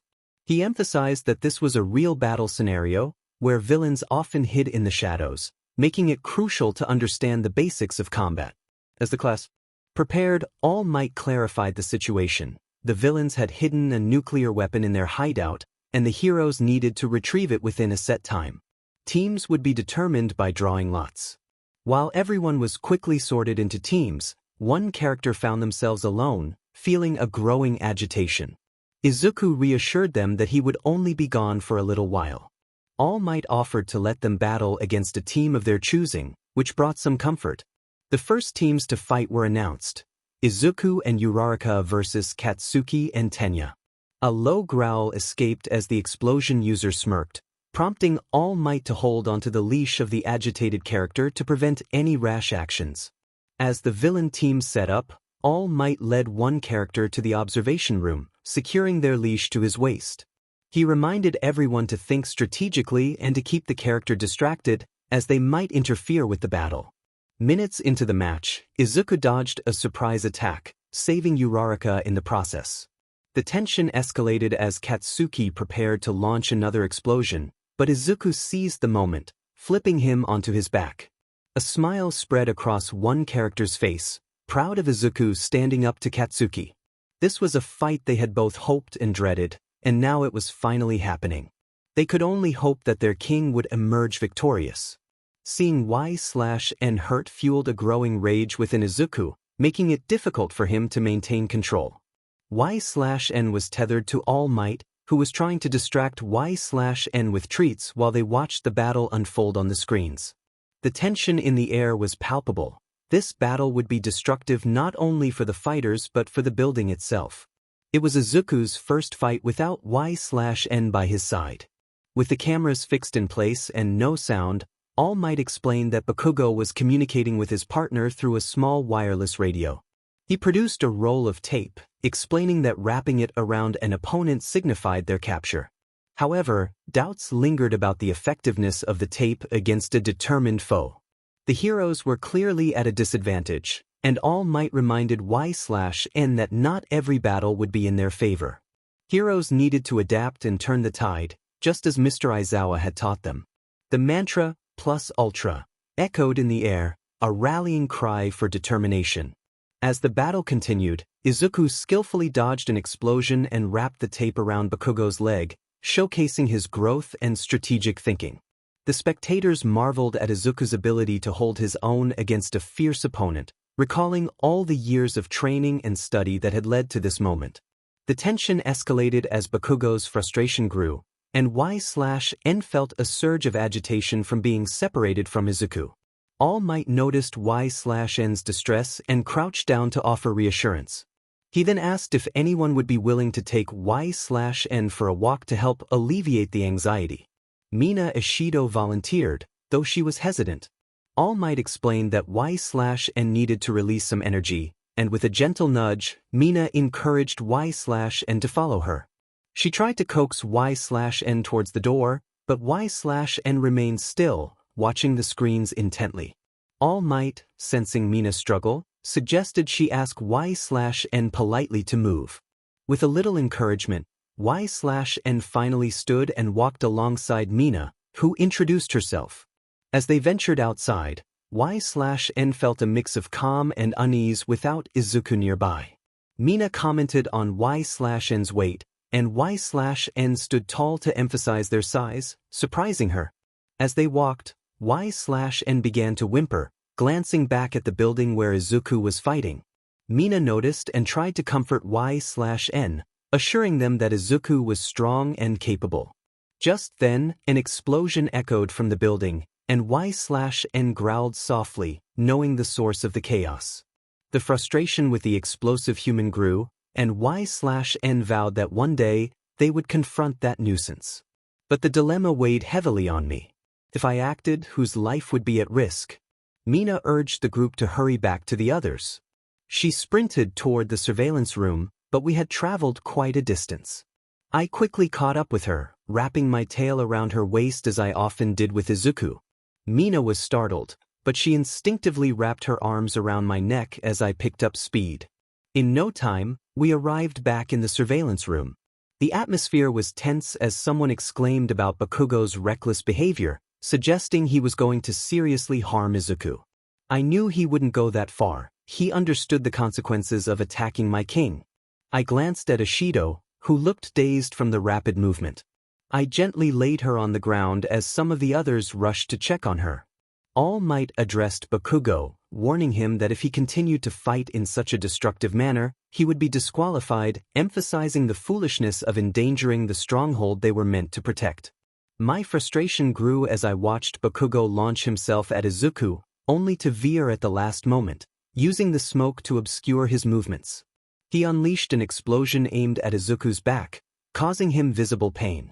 The observers were surprised by Bakugo's tactical approach, noting his ability to adapt mid-fight. They acknowledged his raw talent, contrasting it with Izuku's combat skills. Izuku managed to get back on his feet and sprinted down the corridor. The murmurs of disbelief filled the air as they questioned his retreat. As my breathing quickened, I felt my instincts kicking in. All Might noticed my agitation and reached for my leash, but I dashed out of the room, roaring as I raced toward the building where Izuku was battling.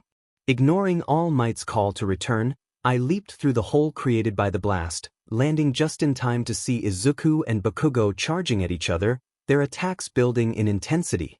If their powers collided, it could spell disaster for both. I realized that if Izuku diverted his attack, Bakugo would be injured, but I couldn't let that happen. I decided to take the hit for him. In a split second, I dashed between them, wrapping my arms around Izuku to shield him. The searing pain of the explosion struck my back, and I felt the protective chitin on my body crack. The agony intensified, and I let out a cry that echoed through the damaged structure. As the dust settled, Ida's voice rang out from above, calling attention to the situation. I felt one knee weakened, but soon felt my chitin regenerating, stronger than before. I hadn't expected Bakugo's strength to penetrate my armor, but his hero costume must have amplified his explosions. Izuku's voice reached me, but as I looked up, he collapsed. I quickly caught him, my heart racing as I assessed his condition. Despite my efforts to absorb the damage, some of it had still affected him, leaving him unconscious. Memories of my lost family flashed through my mind as I gazed at Izuku's still form. My anger surged as I turned to Bakugo, but All Might's announcement of victory for the hero team snapped me back to reality. I fought to control my rage, taking deep breaths to calm myself enough to help Izuku. Once I felt steady, I placed my hand over his heart and closed my eyes. Pain shot through my right arm and back, but I remained silent as my regenerative powers took effect. When I opened my eyes, I saw Izuku healed but still unconscious. The pain had lessened this time, suggesting my body had grown stronger. Just then, two robots approached with a stretcher. I instinctively prepared to defend Izuku, but All Might intervened, gently pulling me back.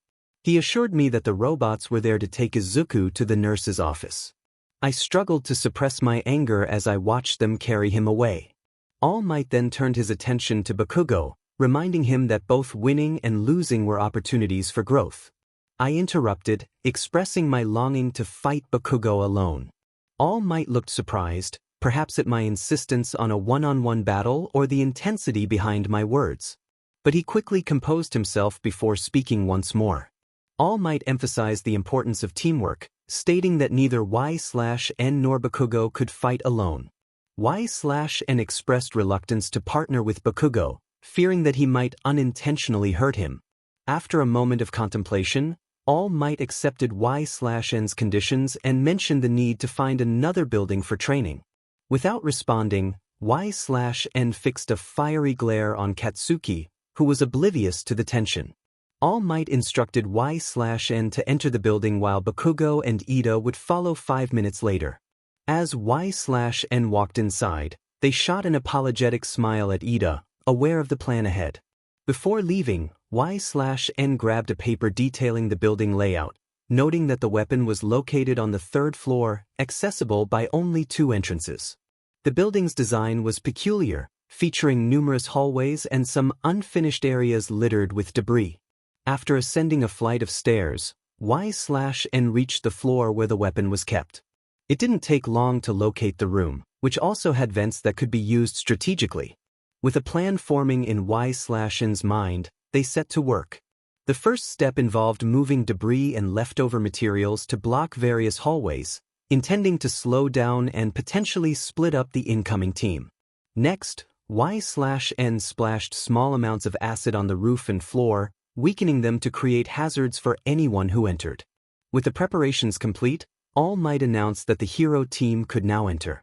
As 𝐒𝐮𝐬 crawled through the vent, they felt a rush of excitement for the hunt ahead. From Ida's perspective, the hero team cautiously entered the building, aware that 𝐒𝐮𝐬 could strike with quick, powerful attacks. They had yet to see or hear 𝐒𝐮𝐬, but Bakugo's frustration over their previous loss was palpable. They quickly found the stairs leading to the 2nd floor, remaining vigilant. Bakugo's impatience led him to call out for 𝐒𝐮𝐬, but Ida urged him to be quiet to avoid revealing their position. Ignoring Ida, Bakugo continued to taunt 𝐒𝐮𝐬, boasting about his victory over Deku. Unbeknownst to them, a faint growl echoed from above. Meanwhile, 𝐒𝐮𝐬 worked to calm their anger, knowing that they needed focus for the task at hand. Silently stalking from the vent above, they listened to the hero team's conversation. Ida suggested they move quickly to find the weapon or capture 𝐒𝐮𝐬, while Bakugo merely wanted to hurry things along. As they approached the first barrier of debris, Ida noticed it and questioned its presence. Bakugo, confident in his abilities, charged at the barrier, unaware of the weakened floor beneath him. When he unleashed an explosion to clear the way, the floor gave way, sending both him and Ida crashing down to the 1st floor. 𝐒𝐮𝐬 stifled a laugh, pleased with the outcome. The smoke and dust from the explosion provided cover as 𝐒𝐮𝐬 descended to their position undetected. The dim lighting on the 1st floor created shadows to blend into, where they found Katsuki pinned under debris and Ida dazed from the fall. Katsuki's frustration was evident as he demanded to be freed, while Ida began to recover and help him. 𝐒𝐮𝐬 waited patiently in the shadows, observing their every move.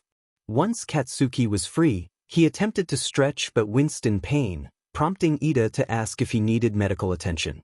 Katsuki insisted they needed to focus on finding the weapon or capturing 𝐒𝐮𝐬. In a moment of mischief, 𝐒𝐮𝐬 tossed a small piece of debris behind them, causing them to turn in alarm. As they prepared to strike, 𝐒𝐮𝐬 addressed Ida with a sincere apology before launching forward and knocking him down. Holding back to avoid serious harm, 𝐒𝐮𝐬 swiftly grabbed Ida and retreated into the darkness. 𝐾𝐞𝐭𝐚𝐢𝐥𝐬, fueled by anger, chased after Y/N, but they activated their invisibility, hiding Ida behind a pile of debris. As 𝐾𝐴𝐳 ran past, Y/N approached Ida's unconscious form, deactivating their invisibility to inspect him. Thankfully, Ida was still breathing, though he might have a concussion from the earlier encounter. Feeling a pang of guilt, Y/N contemplated their actions. Though Ida was an ally to Bakugo, he still deserved some consideration. Izuku always believed in being a hero and helping those in need.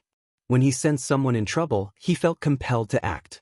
The silence lingered, leaving the question unanswered. He took it as a sign of agreement but knew he had to capture his target first. Carefully, he removed the capture tape from the individual's body, wrapping it securely around them while being mindful of their head. Moments later, he finished and attached the person to the ceiling, ensuring they were immobilized. As he prepared to pursue the one responsible for the explosions, he recalled that his earlier attack might have caused a concussion. He placed his hand over the person's heart, closing his eyes as a brief pain shot through his head, but it faded just as quickly. When he opened his eyes, he found Ida awake, taking in his surroundings. The sight of himself wrapped up and suspended from the ceiling surprised him. Ida asked if he had been captured, and he nodded, expecting a reprimand.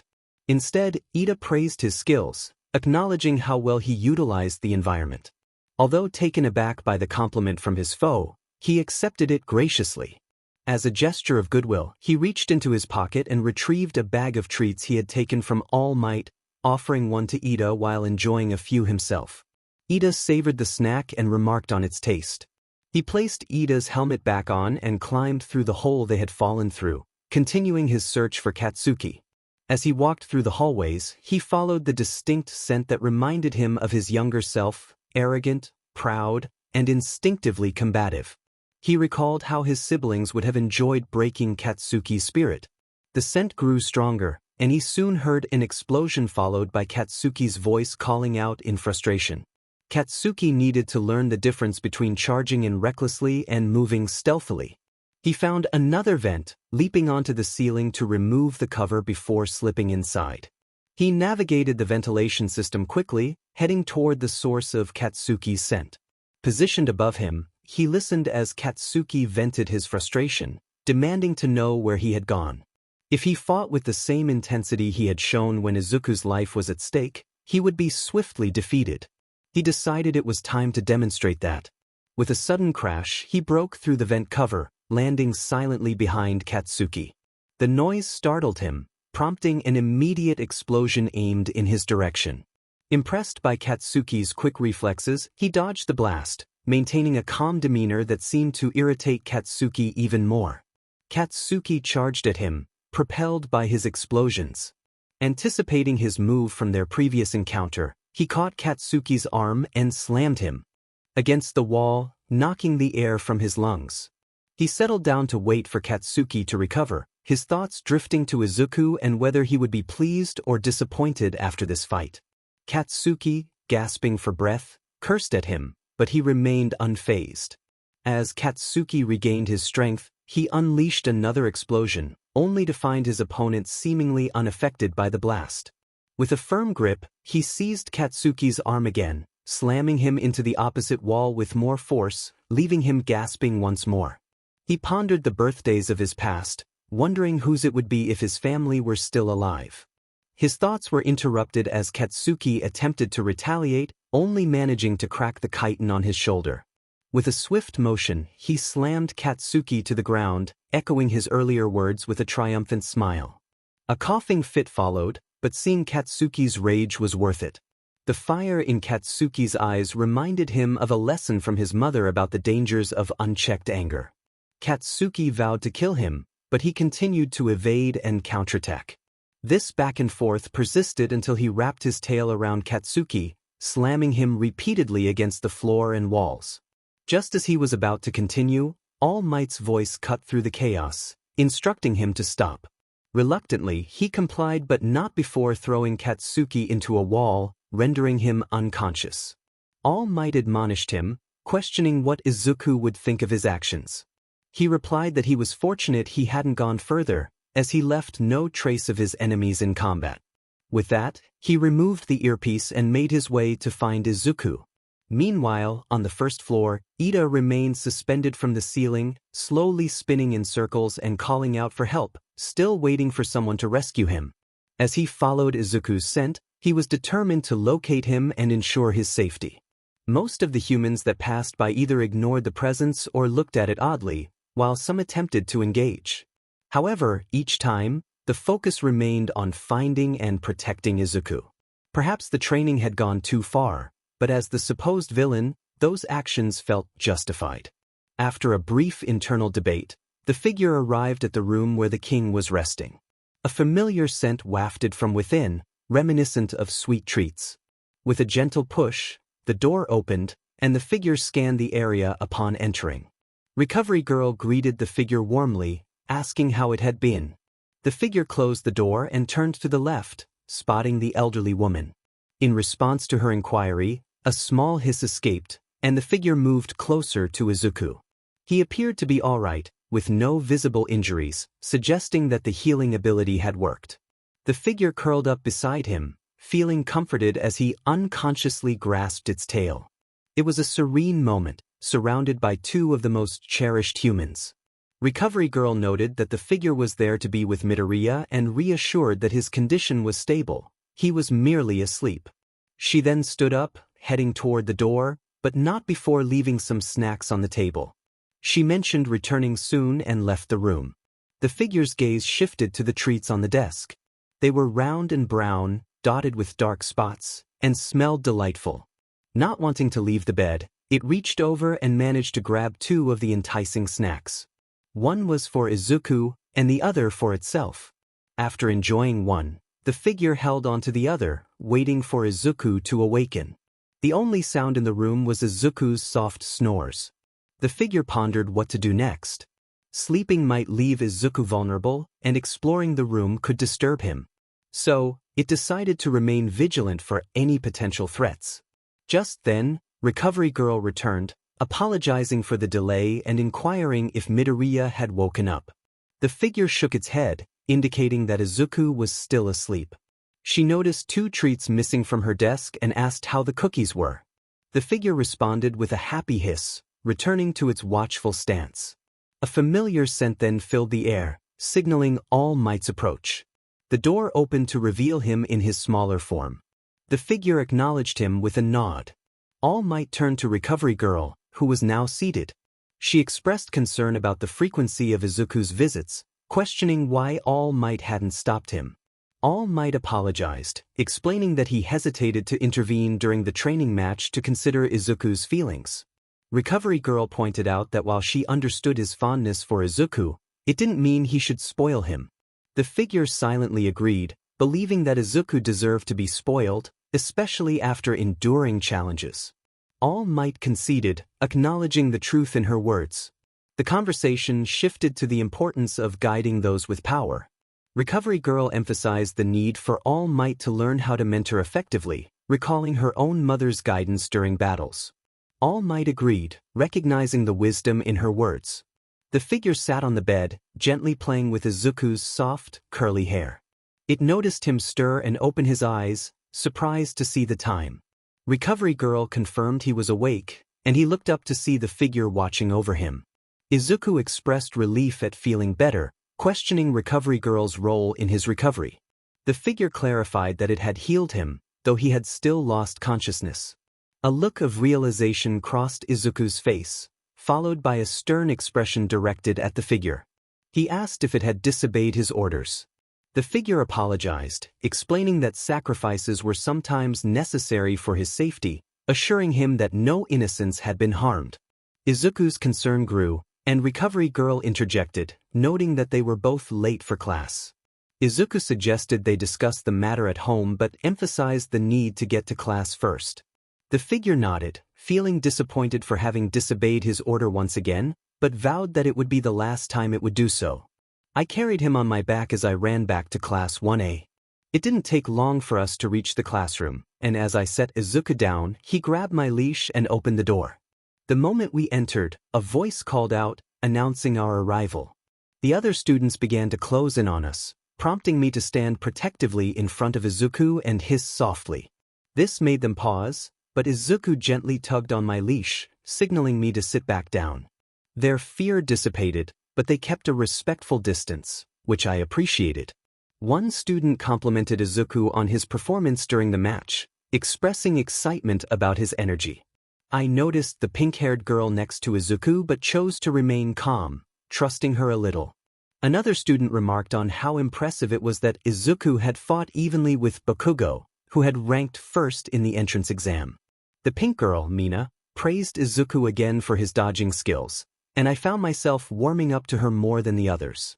Izuku appeared slightly flustered by the praise, which made me chuckle softly. One by one, the other students introduced themselves, starting with Kirishima, who mentioned they were all going over the training together. Shiro and Aoyama followed suit, and Mina repeated her praise for Izuku's dodging. I was starting to like her more than the rest. As Mineta introduced himself, I instinctively swatted him away with my tail when he got too close. He hit the wall with a thud and fell to the ground, leaving everyone in shock while I felt a hint of annoyance. Tenya, another student, chastised me for my actions, emphasizing respect for the desks used by their upperclassmen. His outburst drew attention away from me. Just then, the door opened, and in walked a yellow-haired student along with a kind girl. The yellow-haired boy asked Uraraka if she wanted to grab a bite to eat, but she quickly turned her attention to us, asking if Izuku's injuries had been healed. As I scanned the classroom, I noticed Bakugo was missing, though his scent still lingered. I tugged on my leash, prompting Izuku to stop speaking. Concerned, Izuku asked what was wrong, and I pointed to Bakugo's empty seat, making him realize the situation. He climbed onto my back and whispered for me to find Bakugo quickly. I nodded and dashed down the building, following the scent until we spotted him walking toward the entrance of U. Izuku called out to Bakugo, trying to get his attention. When Bakugo finally turned around, his expression was intense. Izuku took a deep breath and began to explain that his quirk was something he had received from someone else. He couldn't reveal who it was, but he likened it to a story from comic books, emphasizing that he still struggled to control it. He confessed that he had tried to defeat Bakugo without relying on it, but ultimately had to use it to win. He vowed that one day he would make the quirk his own and defeat Bakugo with his own power. Bakugo's anger escalated with each word Izuku spoke. He expressed his frustration, admitting that he felt he couldn't beat Izuku or his pet. I couldn't help but feel a sense of satisfaction at the thought of having tossed him against the wall during the match. Bakugo's internal struggle became evident as he reflected on his defeat, and for a moment, I felt a flicker of sympathy for him. He declared that he was just getting started and would become number one, glaring at Izuku. When his gaze met mine, I offered him an unexpectedly kind smile, which caught him off guard. He turned away, rubbing his eyes as he walked toward the exit, vowing not to be defeated again. Izuku, feeling the weight of the moment, exhaled deeply and clung to my back. Suddenly, All Might's presence filled the air as he approached, praising Bakugo's potential as a hero. Bakugo, frustrated, insisted he could become a hero without All Might's guidance and walked away. All Might then turned to Izuku, curious about their conversation. Izuku hesitated, and in a moment of urgency, he instructed me to run home. I hissed and dashed back, leaving All Might confused. Once home, I sat on the floor with my head down as Izuku scolded me for my earlier actions. He reminded me that killing was wrong and warned me that there would be no treats for 2 months if I continued.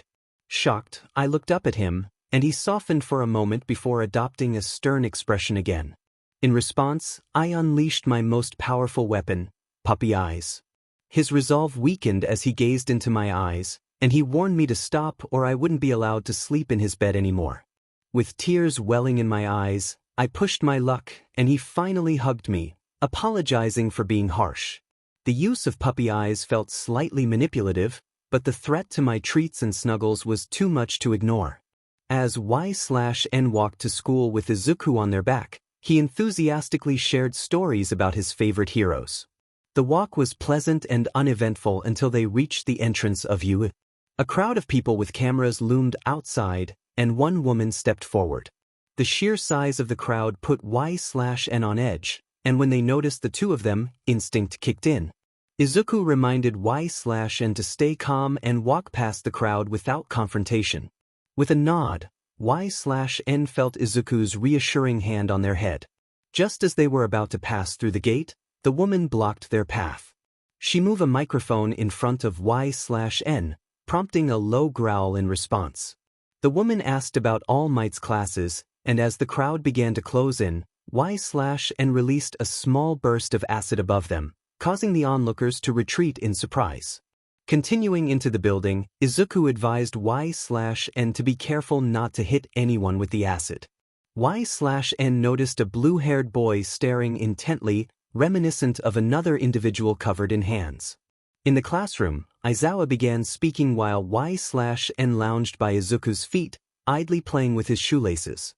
Aizawa praised the students for their performance in combat training, specifically addressing Bakugo's talent and urging him to act more maturely. When he called out Izuku's name, 𝐒/N perked up, eager to hear more. Aizawa pointed out that Izuku had once again relied on 𝐒/N to save him after injuring himself. Sensing Izuku's discomfort, 𝐒/N laid their head on his lap and purred, which brought a small smile to his face. Aizawa continued, emphasizing the importance of controlling their quirk, which seemed to uplift Izuku's spirits. As Aizawa shifted to homeroom business, the atmosphere in the room changed. He announced that they would be deciding on a class representative, and the tension quickly transformed into excitement, followed by a chorus of enthusiastic shouts. 𝐒𝐬𝐬 declared his longing to be class rep, followed by others, including Denki and Mina, each vying for the position.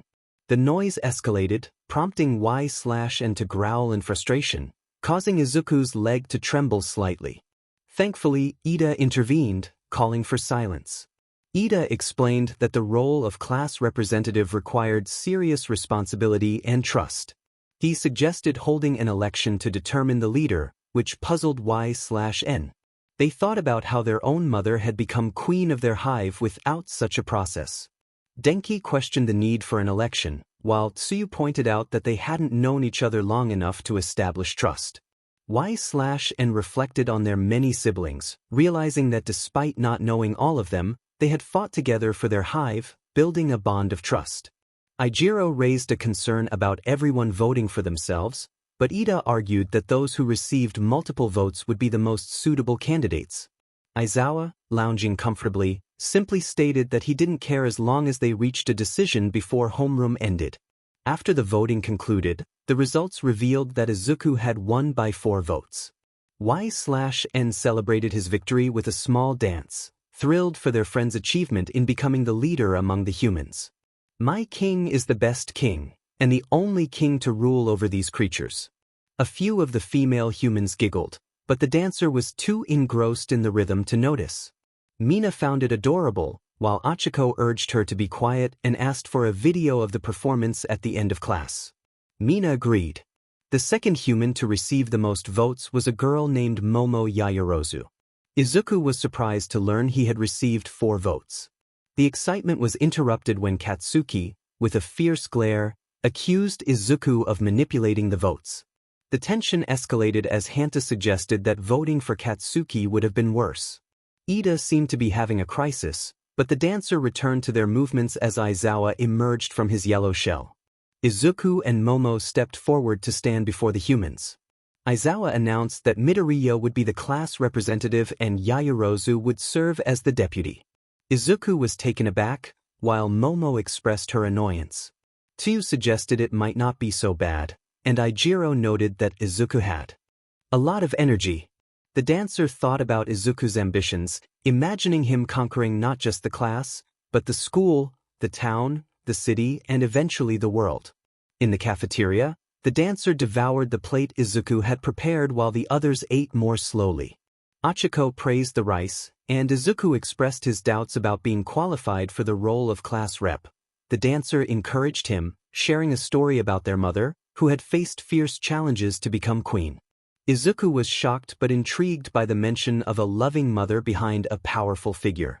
When Izuku asked to meet the dancer's mother, they flinched at the thought, knowing their family was no longer alive and fearing for Izuku's safety. Just as they were about to respond, an alarm echoed through the building, sending everyone into a panic. The alarm announced a Level 3 security breach, prompting students to evacuate outdoors promptly. Amid the chaos, the dancer noticed the humans leaving their food unguarded and took advantage of the situation, quickly consuming the leftover meals. After clearing the cafeteria in record time, they set out to find Izuku and his friends. The dancer navigated through the crowd with ease, spotting Ida, Uraraka, and Izuku struggling to stay together. Izuku called for help, and the dancer pushed through the throng to reach him, lifting him onto their shoulders to keep him safe. Izuku requested assistance for Uraraka and Ida, who had been separated. The dancer nodded and made their way down the hallway, easily bypassing the frantic humans. Uraraka called out for her friends, and the dancers spotted her being pushed around. They swiftly rescued her, cradling her in their arms before using their tail to lift Ida. Grateful, Ida asked for a way to calm the other students. The dancer complied, leaping to the other end of the hall and anchoring themselves to the wall with their claws. The impact caused the wall to crack, momentarily halting the chaos. Ida seized the opportunity to address the students, assuring them that everything was fine and that there was no need to panic. The humans began to listen, and the dancer held Izuku and Uraraka close to ensure their safety. With the students calmed, the dancer returned to the ground, hoping they wouldn't face repercussions for the damage. Later, the dancer observed from the ceiling as Izuku prepared to address the class. Momo urged him to start, and Izuku hesitantly suggested that Tenya Ida should be the class representative after all. The dancer was so shocked by this unexpected turn that they lost their grip and fell to the floor, causing a loud crash. Mina gently rubbed the protagonist's head to ease any discomfort as Tsuyu inquired about their well-being after they landed near the desks. Izuku suggested that Ida should take the lead, and Ijiro agreed, noting Ida's significant help in the cafeteria earlier. Aizawa, looking annoyed, interrupted, stating that they were wasting time and needed to hurry up. He then reclined again as the protagonist climbed back up to the ceiling. Tenya declared that since the class representative had nominated him, he would do his best to fulfill the duties expected of him. Ijiro expressed his support, while Momo wondered about her own role, to which Ijiro reassured her that her position was secure as second in command. Aizawa announced that today's hero basic training would involve 3 instructors, himself, All Might, and another individual. Hanta raised his hand, eager to know what they would be doing, and pulled out a card that read, Rescue. Aizawa explained that they would be training for various emergencies, including disasters and shipwrecks. The protagonist reflected on their past experiences, noting that while they weren't particularly skilled at rescuing, they excelled in overcoming enemies. Denki remarked that rescue training would require a lot of effort, to which Mina agreed. Ijiro emphasized that this was a hero's duty, ready to take on the challenge. Tsuyu confidently stated that no one could surpass her in water, recalling her own victories in past battles. Aizawa continued, explaining that they could choose whether to wear their costumes, as some might limit their abilities. The training would take place off-campus, and they would be taking a bus. He instructed everyone to start getting ready. As Ida blew his whistle to gather the class, the protagonist found it quite annoying. Tenya instructed Class 1A to form 2 lines by their student numbers for smoothboarding. The protagonist crushed the whistle in their hand as they entered the bus. Once inside, they found themselves hanging upside down while Izuku, Uraraka, Tsuyu, and Mina took turns tossing snacks up to them. Ida soon realized the bus was different than he expected. Mina tossed another snack, which the protagonist caught and enjoyed before handing the bag to Izuku. Tsuyu casually mentioned her preference for being called Tsu, which made Izuku nervous. The protagonist, wanting to divert attention from Izuku, missed the next snack, causing it to bounce off their nose. They hissed loudly, successfully drawing everyone's focus. Ashido giggled and tossed another snack, which the protagonist caught before dropping down to the floor. Ijiro complimented the protagonist's catch, and they curled up like a cat, enjoying the gentle head pats from Ashido. The soothing motion of the bus and the comforting touches almost lulled them to sleep until Katsuki shouted, disrupting the calm atmosphere. The protagonist hissed in annoyance, irritated by the interruption. Denki commented on Katsuki's abrasive personality, which only fueled Katsuki's anger as he shouted more threats. The protagonist, giving up on their nap, moved to lie by Izuku's feet. 𝐼𝐬𝐬 then announced their arrival, prompting everyone to respond in unison. They stood before a figure in what appeared to be a spacesuit, a sight that intrigued the protagonist, who had only encountered humans in different attire. The figure introduced themselves as 13, the space hero known for rescuing many from disasters. Izuku expressed excitement, and Achiko shared her admiration for 13. 13 led them inside, revealing various training scenarios, including a shipwreck, landslide, fire, and windstorm, all part of the Unforeseen Simulation Joint, or USJ. 𝐼𝐬𝐬 inquired about All Might's absence, and 13 explained that he had overexerted himself and was resting in the lounge. 𝐼𝐬𝐬 expressed his frustration but accepted the situation, prompting 13 to prepare for the training. Before beginning, 13 warned them about their quirk, black hole, which could easily cause destruction. The mention of such power silenced the group, while the protagonist remained bored. 13 reminded them that many quirks could be dangerous if not handled carefully, emphasizing the importance of caution in their training. With 𝐼𝐬𝐬's physical fitness test, the possibility of hidden powers became apparent, and through All Might's combat training, the danger of using those powers against others was experienced. This class represented a fresh start, a chance to learn how to use quirks to save lives rather than harm. One student expressed doubt, believing their purpose was to harm others, stating that they helped their hive by eliminating threats before they could attack. They felt unfit to be a hero. 13, the teacher, hoped everyone would leave with the understanding that their powers were meant to help others. As applause filled the room for 13, 𝐼𝐬𝐬 began to speak, but the lights suddenly went out. A new presence was sensed, and a portal opened, revealing a blue-haired figure with hands all over its body. This figure resembled someone from the memories the student had stolen, referred to as boss by others. The student felt a surge of determination, ready to confront this threat. To alert everyone, the student hissed loudly, drawing attention. A classmate questioned what was wrong, while another expressed confusion about the situation. 𝐼𝐬𝐬 quickly instructed everyone to gather and stay still, ordering 13 to protect the students. The student prepared for combat, sensing the danger as more figures emerged from the portal. The portal expanded, revealing even more unknown individuals. Despite their numbers, the student felt confident in their abilities. 𝐼𝐬𝐬 confirmed that these were villains, putting on his goggles as a creature emerged from the portal, towering and dark, with its brain exposed. The student glared at it, ready to fight. As more villains appeared, the student hissed again, and Izuku, holding onto their leash, leaned in to ask if they could protect the others as well.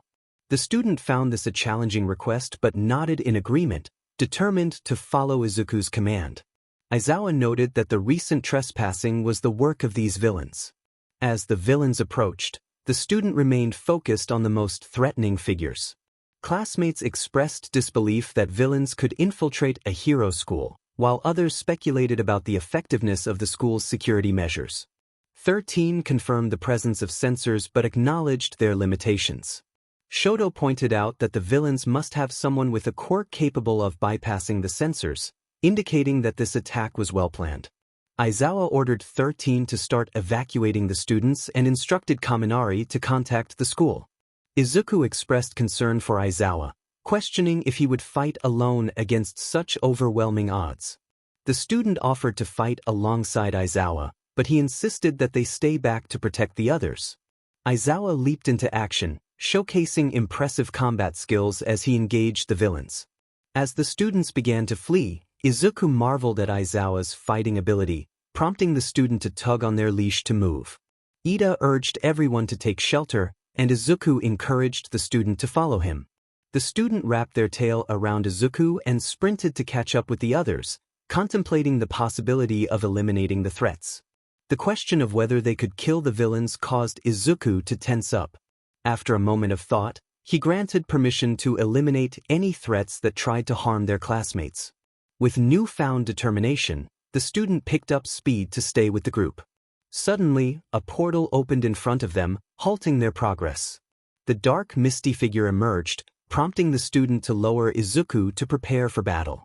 As they moved to the front of the class to protect their peers, the dark figure introduced itself as part of the League of Villains, claiming to have invited themselves into the hero's home. A high school was in chaos, and the atmosphere was heavy with tension as everyone awaited the arrival of All Might, the symbol of peace. As the protagonist made their way to the front, they noticed 𝐼𝐼𝐼𝐿 trembling and recalled Izuku's instructions to care for the humans.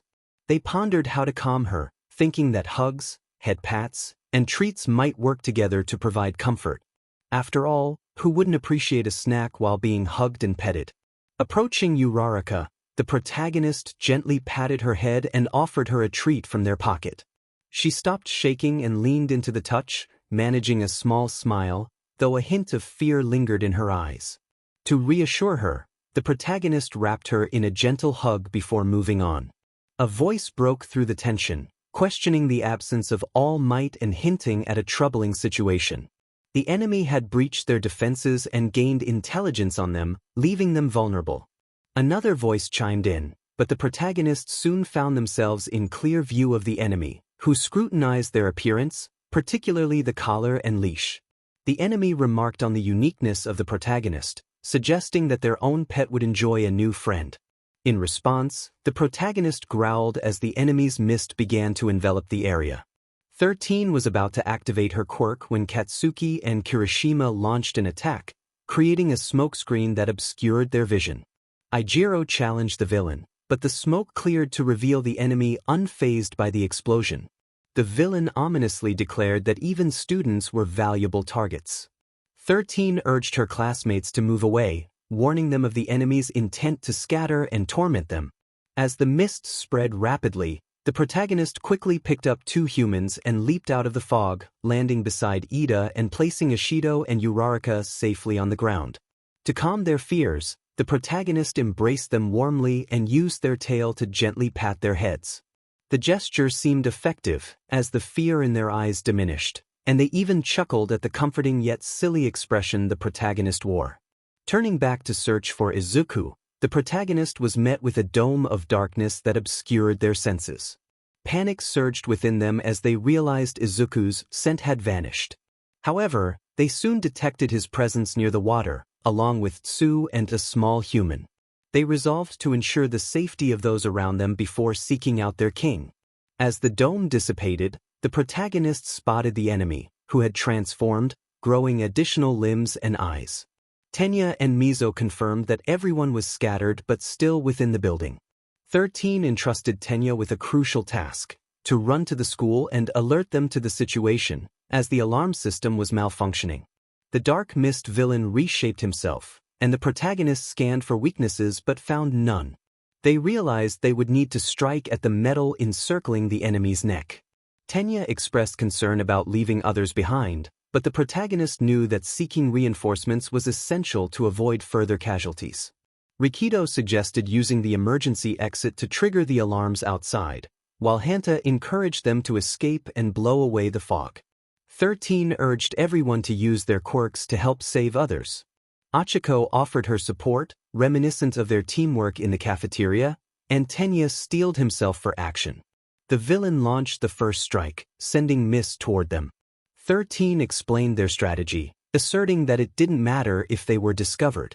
As the mist approached, she activated her quirk, creating a black hole to absorb it. In the distance, a loud explosion echoed from the water area, signaling Izuku's involvement in battle. The protagonist felt a surge of determination. They needed to eliminate the threat quickly.